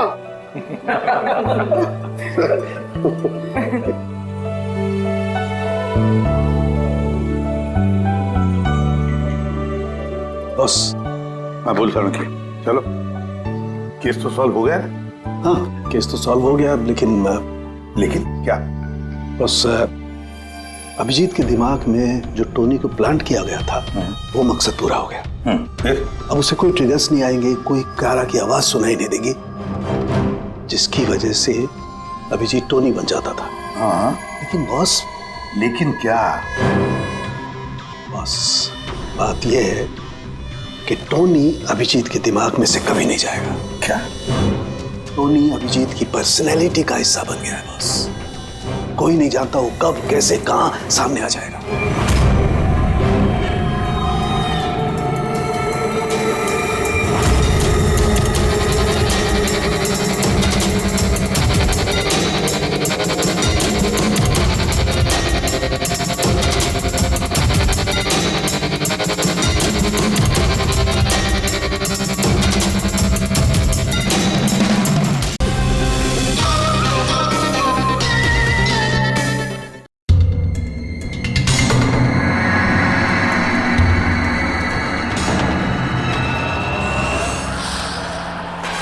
जैकलिन, जरा फैन ऑन कर दो।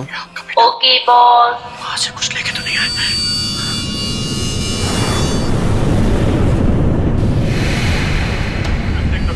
इसको फेंक दो, मर जाएंगे सब।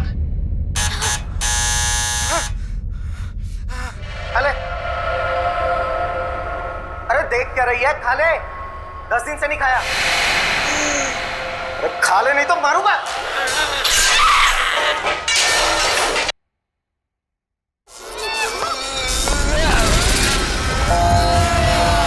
अरे ये टीवी अपने आप कैसे चालू हो गया?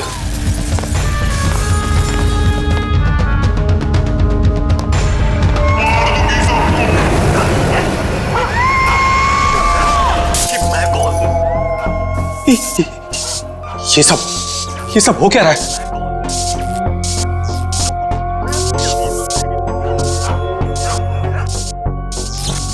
कुछ ना कुछ है यहाँ, कुछ ना कुछ गड़बड़ है। जैकलिन, दरवाजा खोलो। बॉस, सारे डोर्स को मैंने लॉक कर दिया है।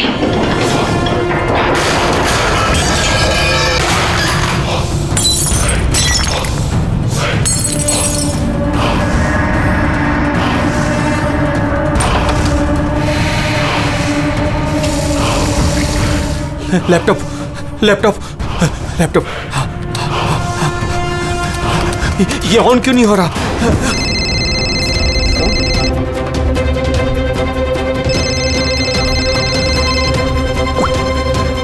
हेलो? मार दूंगी बॉस। नहीं, मैं तुम्हें मार दूंगी। जैकलिन, मुझे मत मारना। क्या करूं मैं?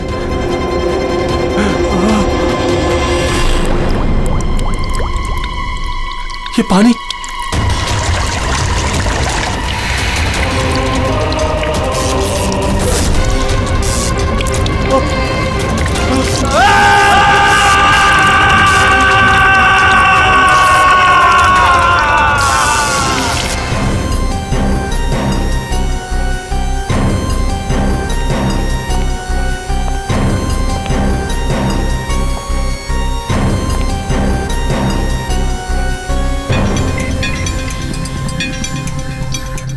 अब पानी गिरा, ये वायर लटक रही है, खुली वायर है। अभिजीत, लगता है इलेक्ट्रिक करंट की वजह से ही मौत हुई है, और तो कोई वजह दिख नहीं रही है। विजय के भाई हो ना तुम? जी सर।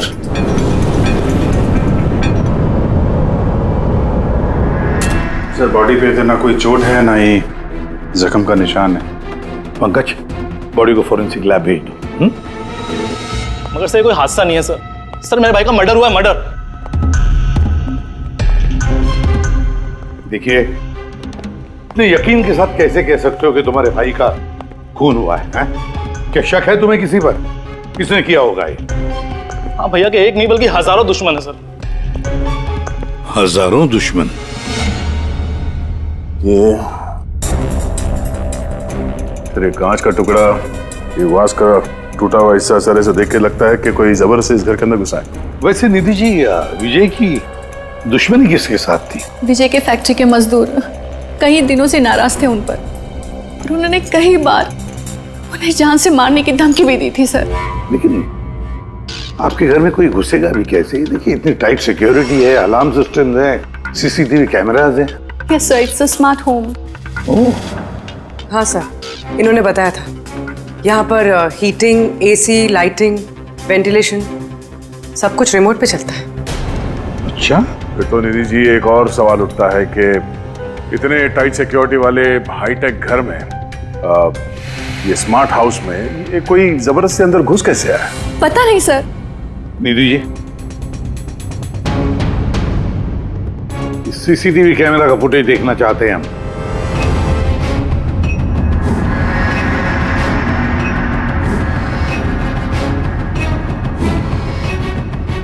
विजय भाग रहा है, बचने की कोशिश कर रहा है, लेकिन पीछा कौन कर रहा है? ये तो दिख नहीं रहा। सर, ये कोई अदृश्य ताकत तो नहीं है? पंकज, ये ख्याल दोबारा गलती से भी अपने दिमाग में मत लाना, वरना इसी पे साहब तुम्हें अदृश्य कर देंगे सीआईडी से। जरूर उन मजदूरों ने कुछ किया है, वही जिम्मेदार है मेरे पति के मौत की। जितने भी मजदूर हैं, उन सब के एड्रेसेस हमें चाहिए। साहब, आपको कोई गलतफहमी हो रही है, ये सब ठीक नहीं हो रहा साहब। साहब, हम लोग गरीब मजदूर जरूर हैं, इसका मतलब ये नहीं कि हम पर आप खून का इल्जाम लगा देंगे। इधर आइए। देखो, हम लोग किसी पे कोई इल्जाम नहीं लगा रहे, हम सिर्फ सच जानने की कोशिश कर रहे हैं। और क्या ये सच नहीं है कि आप सबने विजय को जान से मारने की धमकियां दी थी? ये सब किसने कहा सर आपसे? विजय ने कहा है, इसलिए अब चुप रहने का कोई फायदा नहीं है। जिसने भी किया है चुपचाप सामने आ जाए, समझे? सर, मैं मानता हूँ कि हमने कई बार गुस्से में इस तरह की धमकियां वगैरह दी होंगी, पर विजय साहब का खून करने के बारे में हम में से कोई भी सोच नहीं सकता। हाँ साहब, उनकी मौत से हमारा क्या फायदा है? उल्टा हम लोगों का तो नुकसान हो गया। अब 6 महीने का जो पगार है वो कौन देगा? ओह, तो आप लोग विजय जी से इस बात से गुस्सा थे कि उसने पिछले 6 महीने से आप लोगों की तनख्वाह नहीं दी थी? हाँ साहब, पिछले कई महीनों से हम लोग उधारी में अपनी जिंदगी गुजार रहे हैं। 2 महीने से बच्चों के स्कूल की फीस भी नहीं जमा करी। कल ही बच्चों को स्कूल से निकाल दिया, ये कहकर कि अगर स्कूल की फीस नहीं लाए तो स्कूल मत आना। अच्छा, ये बताओ, सिर्फ यही एक वजह थी विजय साहब से नाराजगी की, या कोई और भी वजह थी? सर, एक वजह यह भी थी कि साहब हमें नौकरी से निकालना चाहते थे। वो क्यों? क्योंकि साहब को लगने लगा था कि मशीनें इंसान से ज़्यादा अच्छा काम करती हैं और ज़्यादा मुनाफा भी देती हैं। तो गुस्से में कहीं खून तो नहीं कर दिया? नहीं साहब, उनका खून करने से हमें हमारे पैसे तो नहीं मिलेंगे, उल्टा हमारे बीवी बच्चे सड़क पर आ जाएंगे। कितने मजदूर बेरोजगार हुए होंगे? सर, 100 से ज़्यादा। 100 से भी ज़्यादा लोगों के घर के चूल्हे बुझ गए इस विजय की वजह से। मतलब इन 100 लोगों में से कोई भी हो सकता है जिसने विजय का खून किया। पता लगाना पड़ेगा इन सब मजदूरों के बारे में, कौन कौन कहाँ था कल रात। हाँ फ्रेडी, कुछ पता चला मजदूरों के बारे में? कहाँ थे वो विजय के खून के वक्त? सर, अभी तक सबका पता नहीं चला सर, प्रोसेस चल रही है। सर, आप पूरी? सर, एक ऐसी बात पता चली है जिसका विजय की मौत से कोई कनेक्शन हो सकता है। क्या? बताओ जरा। सर ये देखिए, करीब करीब मौत के वक्त रात 12:09 पे विजय ने अपने अकाउंट से किसी को 50 करोड़ ट्रांसफर किए थे। 50 करोड़ रुपए, इतनी बड़ी रकम किसके अकाउंट में ट्रांसफर किए? देखो, पनामा में कोई अकाउंट है, किसका है ये पता नहीं। जरूर खूनी ने जबरदस्ती करवाया होगा ये ट्रांजैक्शन, विजय पे दबाव डाल के। तो पिछले 6 महीने से वर्कर्स को पगार नहीं दी गई और रातों रात 50 करोड़ रुपए ट्रांसफर किए जाते हैं। सर कहीं वो वर्कर्स में से कोई एक तो नहीं है? नहीं पंकज, कोई गरीब मजदूर इतने सिक्योरिटी वाले घर में घुसकर पनामा के जैसे बैंक अकाउंट में पैसे ट्रांसफर करेगा? नहीं, ये बात गले से उतरती नहीं है। सर होगा तो कोई जान पहचान वाला, कोई आसपास का आदमी, कोई ऐसा दुश्मन जो जानता हो कि विजय की घर की सिक्योरिटी को कैसे भेदा जा सकता है। कौन हो सकता है?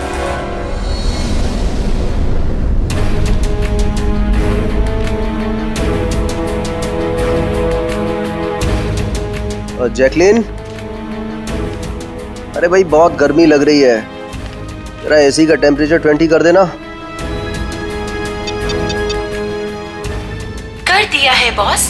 अब कमरे का टेम्परेचर है 20 डिग्री सेल्सियस। नाइस। अब जैकलिन एक काम और करो, मेरे रूम की लाइट्स डिम कर दो, मैं थोड़ा रिलैक्स कर लेता हूँ।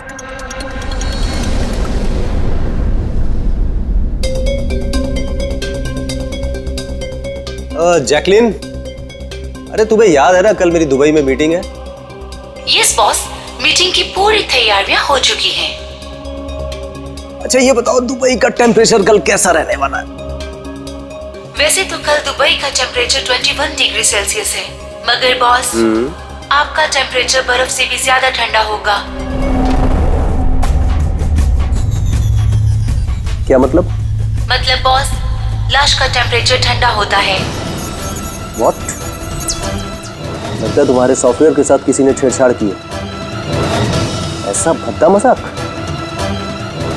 ये मजाक नहीं है बॉस, ऐसा सच में होने वाला है। वैसे आपकी कोई आखिरी ख्वाहिश? Shut up! क्या बकवास है? कौन है? कौन है? बाहर आ जाओ। बॉस, हम दोनों के अलावा यहाँ कोई नहीं है। वैसे आपको मेरी कंपनी पसंद है ना? Shut up!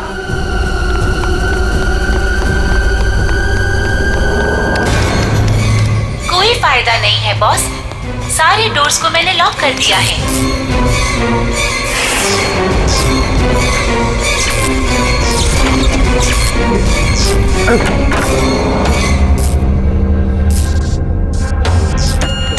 बॉस, आप अंदर कहाँ घुस गए?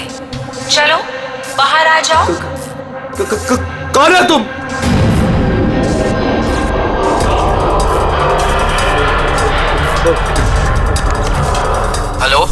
हेलो हेलो, मैं राजेश कुमार बोल रहा हूँ।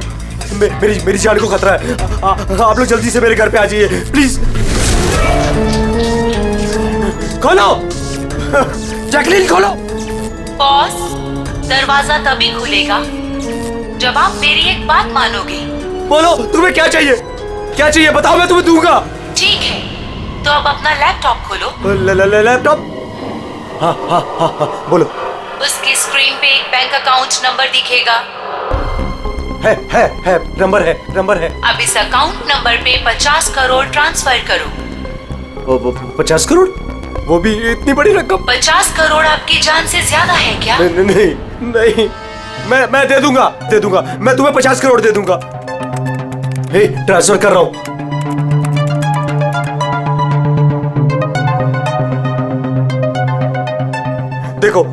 देखो, मैंने 50 करोड़ ट्रांसफर कर दिए तुम्हारे अकाउंट में। अब मुझे जाने दो। ठीक है बॉस, अब आप जा सकते हो, दरवाजा खुला है।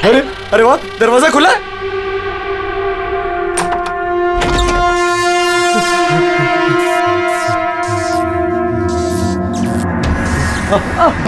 बॉस, मैंने आपको बेवकूफ बनाया। फोन की दूसरी तरफ मैं ही थी। आपकी मदद करने कोई नहीं आएगा।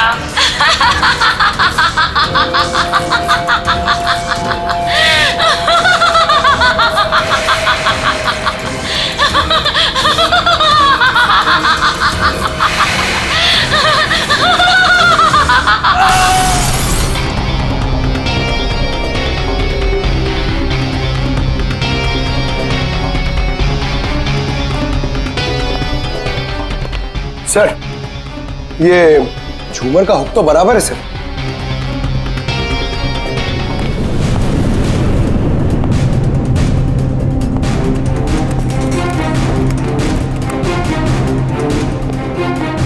सर ये देखिए, बेडरूम का सीसीटीवी फुटेज।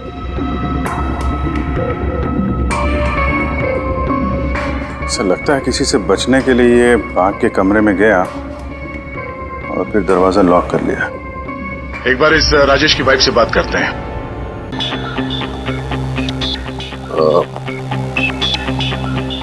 एक्सक्यूज अस मैम, ये राजेश के अलावा वो सिक्योरिटी कोड कौन कौन जानता था? राजेश के अलावा तो कोई कोड नहीं जानता था सर।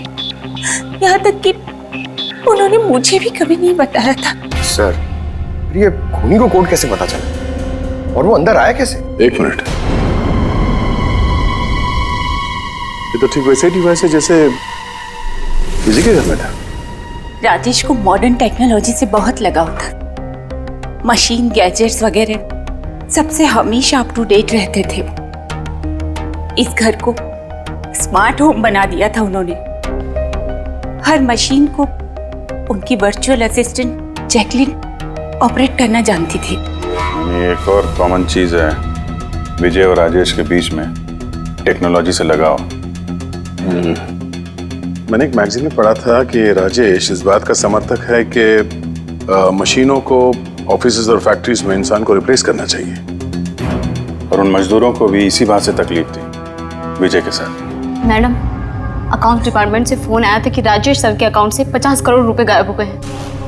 एक मिनट, वो 50 करोड़ रुपए किसे गए? कोई पनामा का अकाउंट था क्या? जी सर, पर आपको कैसे पता?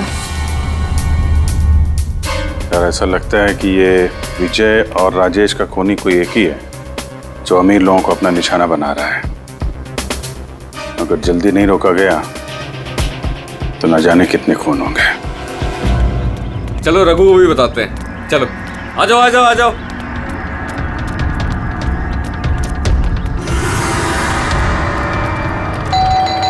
रघु भाई दरवाजा खोलो। रघु भाई, अरे रघु भाई दरवाजा खोलो। रघु भाई, रघु भाई, अरे आ रहा हूँ।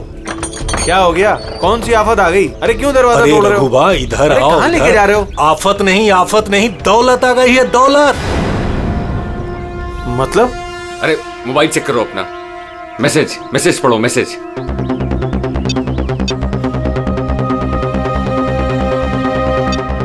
$10 लाख आ गए मेरे अकाउंट में, लेकिन कहां से? आफत नहीं, दौलत आ गई है, दौलत। मतलब? अरे मोबाइल चेक करो अपना।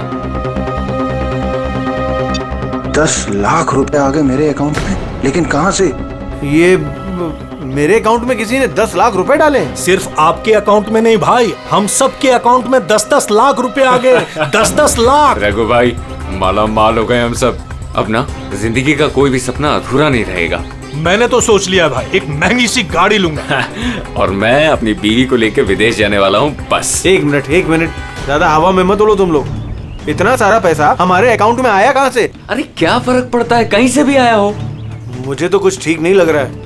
मुझे लग रहा है कि हमें सीआईडी को बुलाना चाहिए। वो कहते हैं ना, ऊपर वाला जब भी देता है तो छप्पड़ फाड़ कर देता है। ऐसा ही कुछ हुआ है बरोड़िया बस्ती में रहने वाले गरीब मजदूरों के साथ, जहां कल तक इनके पास खाने को एक एक दाने तक नहीं थे। आज उन्हीं मजदूरों के अकाउंट में किसी नेक इंसान ने 10 लाख रुपए जमा करा दिए। हालांकि पैसे देने वाला कौन है और कहां से इनके अकाउंट में पैसे आए हैं, इस बात का खुलासा अभी तक नहीं हो पाया है। सर पूरा का पूरा पैसा उसी पनामा वाले अकाउंट से आया इन मजदूरों को। ये लो 10-10 लाख रुपए है। ये जो भी है उसने पहले विजय और राजेश का खून कर दिया और फिर उन्हीं का पैसा, मतलब विजय और राजेश का पैसा गरीबों में बांट दिया। मगर सर ये जो कोई भी दरियादिल खूनी है, आखिर इतनी टाइट सिक्योरिटी वाले घरों में घुसा कैसे? तो एक बात नोटिस की तुमने, ये विजय और राजेश दोनों के ही टाइट सिक्योरिटी वाले घर आर्टिफिशियल इंटेलिजेंस से चलते थे। और फिर दोनों के भी एक ही वर्चुअल असिस्टेंट थी, जैकलीन। हाँ सर, तो हो सकता है इस चालाक खूनी ने इस आर्टिफिशियल इंटेलिजेंस के साथ कुछ हैकिंग वगैरह की हो और इस जैकलीन को उनके ही मालिकों के खिलाफ प्रोग्राम कर दिया हो सकता है। ये जैकलिन वाला सॉफ्टवेयर किस कंपनी का है?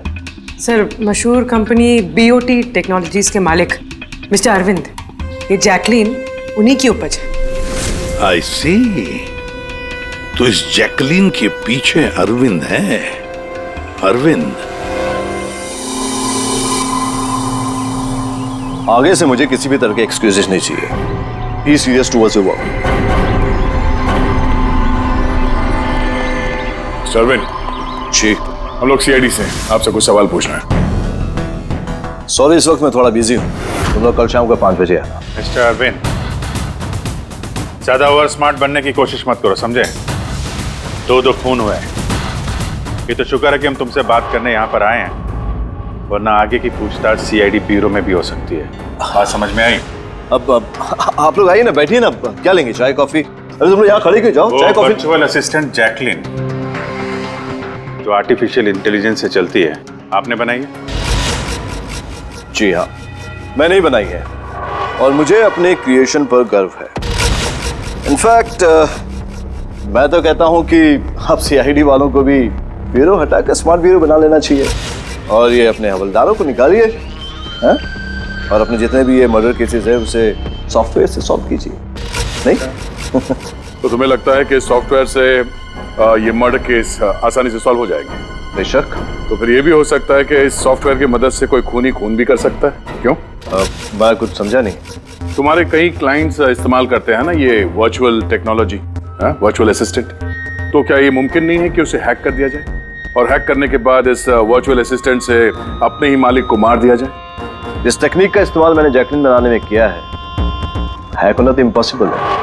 अगर आपकी तकनीक इतनी ही फुल प्रूफ है तो उनके स्मार्ट होम के जितने भी गैजेट और जितने भी सिस्टम थे वो हैक कैसे हो गए? सर, मुझे लगता है कि वो लोगों ने सेटिंग में कुछ गड़बड़ी की है, वरना मेरा ये टेक्नोलॉजी तो एकदम फुल प्रूफ है। तकनीक चाहे कितनी भी फुल प्रूफ हो, सिक्योर हो, ये जो हैकर्स होते हैं ना, उनको ज्यादा टाइम नहीं लगता इसका तोड़ निकालने में।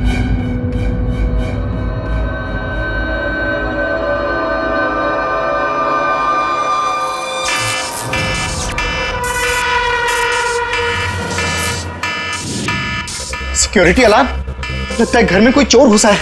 क्या करूं? हाँ।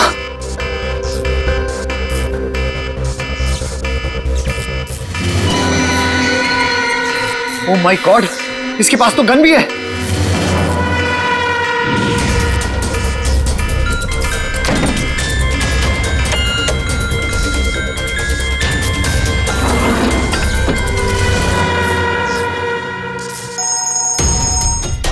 हेलो, क्या?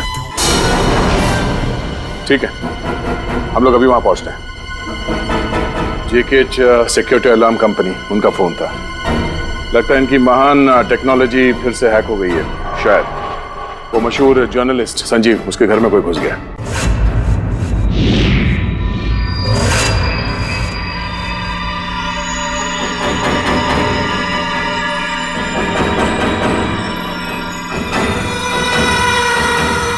ये तो मेरे कमरे की तरफ ही आ रहा है।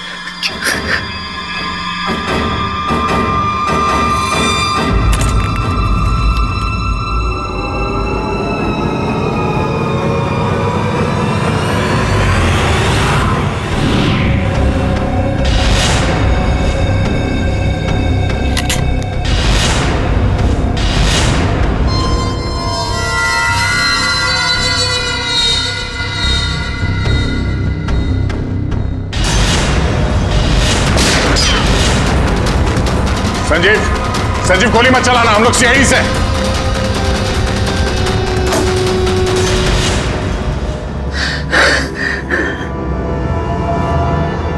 CID?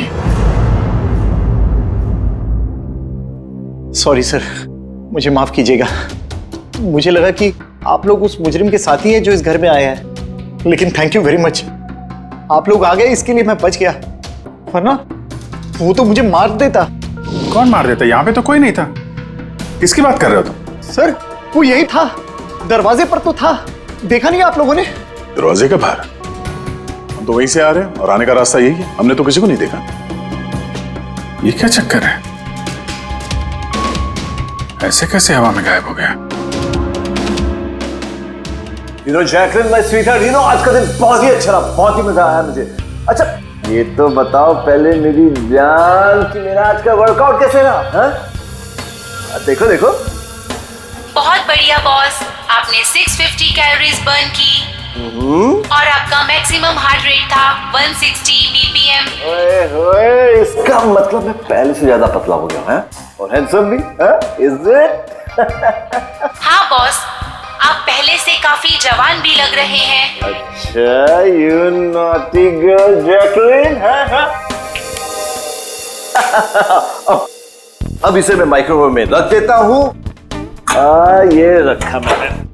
जाने मन, अब इसे ऑन कर दो। अच्छा ये तो बताओ कि मेरा कल का शेड्यूल क्या है?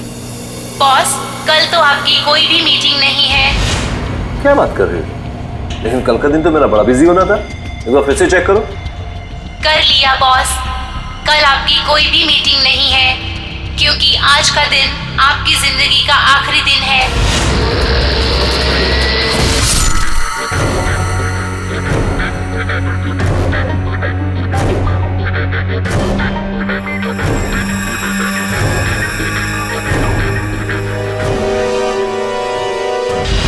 बहुत ही गहरी चाल चली इस खूनी ने। उसका अगला शिकार हमेशा से अरविंद ही था, संजीव नहीं। और सर, जो संजीव के घर पर हुआ वो हमारी आंखों में धूल झोंकने के लिए था। जो कुछ भी हुआ वहां पे सब धूल झोंकने के लिए, ताकि हम लोग वहां संजीव के घर में बिजी हो जाएं और खूनी आसानी से अरविंद को अपना अगला शिकार बना दे। मगर सर, वो संजीव के घर पे भी तो मास्क वाला आदमी आया था। पंकज, ये सब एक प्लान था, सब कुछ एक सोचा समझा प्लान। मुझे नहीं लगता कि संजीव के घर पे कोई था। ये फुटेज उसके फोन में पहले से ही डाल दी गई थी। जो हैकर इतना सब कुछ कर सकता है उसके लिए ये तो एक मामूली सी बात है। ये आर्टिफिशियल इंटेलिजेंस की जो टेक्नोलॉजी है, जो सब घरों में लगी है, वो इस अरविंद की बनाई हुई है। तो अगर किसी ने अरविंद की बनाई हुई टेक्नोलॉजी को हैक किया है तो जरूर वो जरूर अरविंद के लिए काम करता होगा सर, क्योंकि ये कोई बाहर वाले आदमी की बस की बात नहीं है सर। तो पता लगाते हैं कि अरविंद की कंपनी में ऐसे कौन कौन लोग हैं जिन्हें अरविंद के बराबर जानकारी है और अरविंद जितना दिमाग भी। अरविंद का खून करने वाला इनमें से जो भी कोई है वो जरूर इस आर्टिफिशियल इंटेलिजेंस के टेक्निक के बारे में बारीकी से जानता है। पर कौन हो सकता है? सर, दो लोग हैं जो लगभग अरविंद के बराबर इस टेक्निक को जानते हैं। एक तो ये अमन है, इसे अरविंद खुद जीनियस मानता था। और सर दूसरा है ये राहुल, जिसे अरविंद अपने राइवल कंपनी से लेकर आया था ताकि इनकी टेक्निक सबसे ज्यादा मजबूत बन सके। और जितने भी अमीर दोस्त हैं अरविंद के, उन सबके घरों में ये सिस्टम इस राहुल ने इंस्टॉल किया था।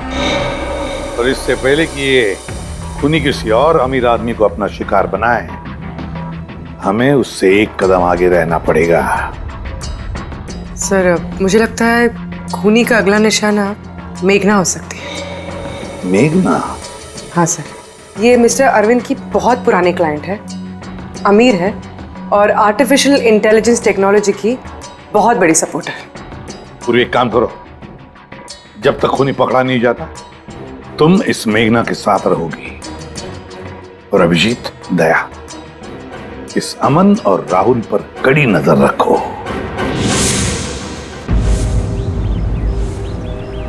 नहीं सर, कोई दिख ही नहीं रहा।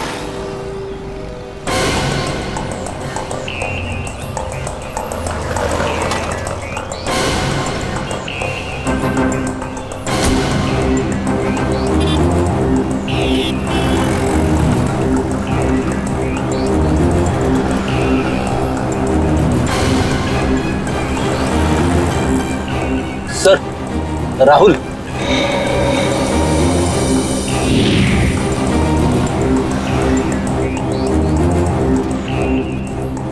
घर एकदम सुनसान है, ऐसा लगता है कि अमन घर पे है ही नहीं। चलो अंदर चल के देखते हैं।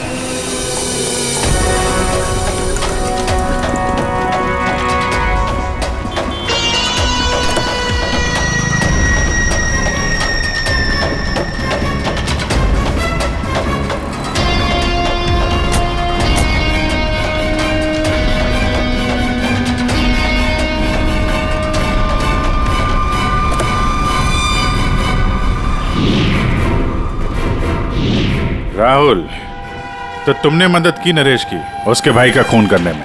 नहीं सर, मैं ऐसा क्यों करूंगा सर? सर भला मैं अपने भाई का खून क्यों करूंगा सर? अच्छा, तो यहाँ पे ये गुपचुप मीटिंग क्या चल रही थी? सर वो क्या है ना कि अरविंद सर की मौत के बाद मैं उनकी कंपनी में काम नहीं करना चाहता था, तो नरेश सर मुझे ऑफर दे रहे थे अपनी कंपनी में काम करने के लिए।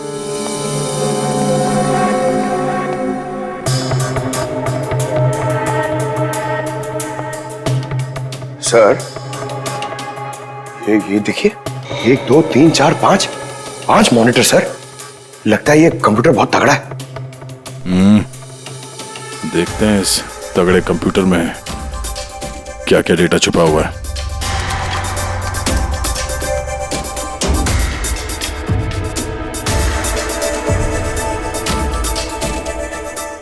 इसमें तो विजय और राजेश के बैंक अकाउंट की डिटेल्स हैं। ये सारे खून अमन नहीं किए हैं सर।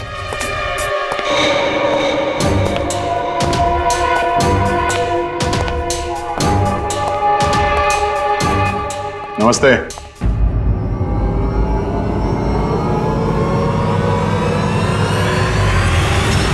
सर मुझे तो लगता है कि कोई चाहता है कि ये फाइल आपको मेरे कंप्यूटर में मिले और आप मेरे ऊपर शक करें। तुमको किसी पे शक है? कौन कर सकता है ये? सर पता नहीं, लेकिन मुझे लगता है सर कि अगर अरविंद सर का कंप्यूटर हैक हो सकता है तो दुनिया का कोई भी कंप्यूटर हैक हो सकता है सर, क्योंकि उनका कंप्यूटर किसी भी नेटवर्क से कनेक्टेड नहीं था। यानी अरविंद का कंप्यूटर जिस किसी ने भी हैक किया है वो उस वक्त वहां खुद मौजूद था, राइट? यस सर, लेकिन अरविंद सर के पर्सनल ऑफिस में तो जाने की परमिशन किसी को थी ही नहीं, यहां तक कि मैं खुद भी कभी वहां नहीं गया। अच्छा, तो कोई तो होगा जिसे परमिशन हो अरविंद के ऑफिस में जाने की। जी सर। सर प्रिया।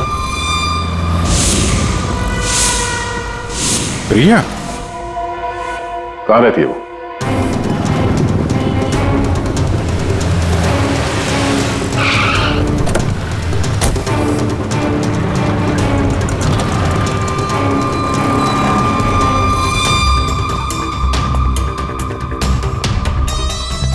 प्रिया?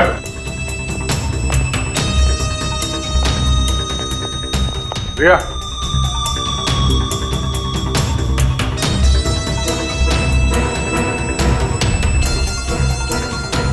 प्रिया? प्रिया? यहाँ तो कोई भी नहीं। प्रिया?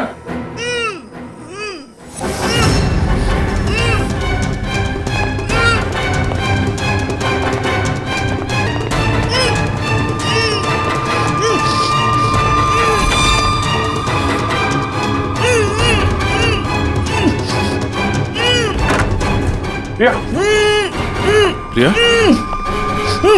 तुम ठीक हो? एक मिनट।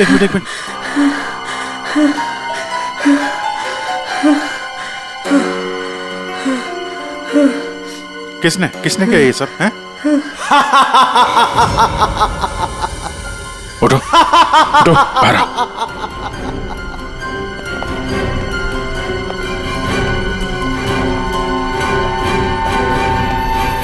कौन है? आओ सीआईडी वालों आओ। देश के रखवाले हो ना तुम लोग? तुम में और मुझ में एक बात कॉमन है, मैं भी रखवाली कर रहा हूं उन गरीब बेसहारा लोगों की जिनके बेरंग दुनिया में जहर घोलकर ये अमीर लोग अपने रंग बिरंगे महल खड़े करते हैं। और शर्म आनी चाहिए तुम कानून के रखवालों को कि इन कमजोर की मदद करने के बजाय उन लोगों को बचाना चाहते हो जिनका पाप का घड़ा कब का भर चुका है, मगर तुम बचा नहीं पाओगे। बस अब एक आखिरी शिकार बाकी है मेरा, उसे मार दूं फिर सुकून की नींद सो जाऊंगा। अगले 1 घंटे में ना वो शिकार जिंदा बचेगा और ना तुम सब।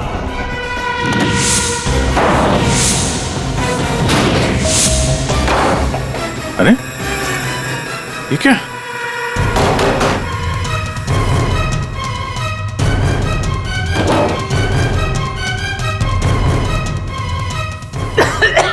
गैस?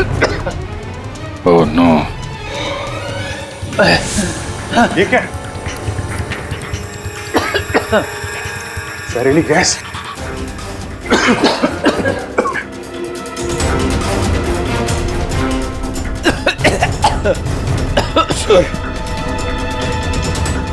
पंकज पंकज पंकज पंकज समाज ओके?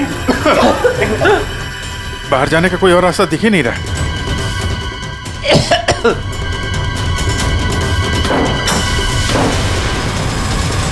दरवाजा खोलो। सारे दरवाजे ऑटोमेटिक लगते हैं। किचन में जाके देखो सिलेंडर है क्या? समझ गया सर।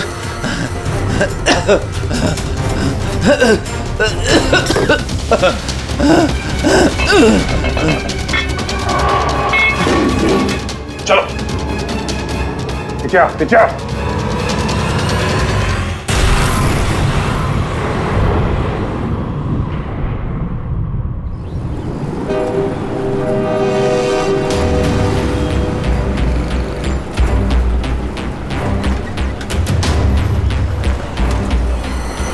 लिसन एवरीवन, आप सबको याद है ना कि ये असाइनमेंट हमको मंथ कंप्लीट होने से पहले करना है। जी मेघना मैम। ओके। और अरे ये आवाज कैसी?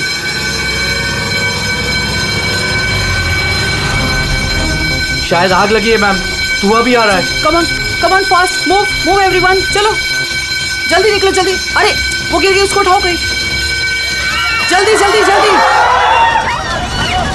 मेघना पता नहीं ये सब कैसे हो गया, मुझे बहुत डर लग रहा है। Please do something. डरो मत, कुछ नहीं होगा। चलो चलिए।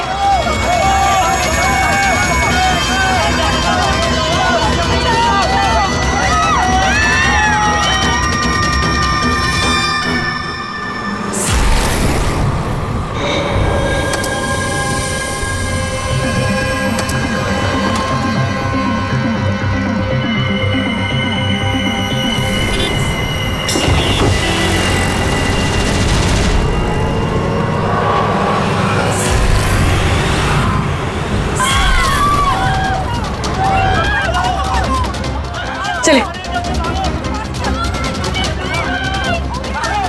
मेघना मेघना मेघना, किसी ने मेघना को देखा है?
प्रिया के घर से निकलते ही हमने पूर्वी को मैसेज कर दिया था कि तुम मेघना को मारने आओगे। और तुम सोच रहे थे कि हम सब मर चुके हैं। लेकिन कंप्यूटर फुटेज मैंने खुद चेक किया था, मेघना उसमें अकेली थी। फिर आप लोग जिस तरह तुम सिक्योरिटी सिस्टम हैक कर सकते हो हम लोग भी कर सकते हैं। नकली फुटेज देखी थी तुमने, तुम्हारी मिठाई हमने तुम्ही को खिला दी। जिस वक्त तुम वो नकली फुटेज देख रहे थे असली कैमरा डिसेबल था और उसी दौरान हमने सेफली मेघना को बिल्डिंग से बाहर भेज दिया था। अब बताओ क्यों किया तुमने ये सब? क्योंकि नफरत करता हूं मैं इस टेक्नोलॉजी से। मैं हर उस इंसान से बदला लेना चाहता था, उसे सबक सिखाना चाहता था जो इस टेक्नोलॉजी का समर्थक है। माना हर चीज के अच्छे बुरे पहलू होते हैं, टेक्नोलॉजी के भी हैं, लेकिन इस नई एडवांस टेक्नोलॉजी से तुम्हें इतनी तकलीफ क्यों है? क्योंकि इस टेक्नोलॉजी को मेरे पिताजी ने बनाया था, अरविंद ने नहीं। इसलिए इस टेक्नोलॉजी पर पहला अधिकार मेरे पिताजी का था। यहां तक कि जैकलिन भी मेरे पिताजी का आइडिया था। अरविंद ने धोखे से उसका सारा क्रेडिट खुद ले लिया। उस इंसान की वजह से मेरे परिवार को इतनी गरीबी देखनी पड़ेगी। मेरे पिताजी से रहा नहीं गया। उन्होंने मेरी माँ को, मेरी दोनों बहन को मार दिया, खुद सुसाइड कर लिया। स्कूल गया हुआ था, शायद इसलिए बच गया। तुम्हारे साथ जो हुआ बुरा हुआ, नहीं होना चाहिए था। लेकिन अगर तुमने अपना ये तेज दिमाग सही जगह पे इस्तेमाल किया होता तो आज शायद गरीबों के लिए, समाज के लिए तुम कुछ अच्छा कर पाते। लेकिन जो रास्ता तुमने चुना वो रोशनी का नहीं, अंधेरे का था। अब जेल की अंधेरी कोठरी में बैठोगे तुम, फांसी का ऑर्डर आने तक।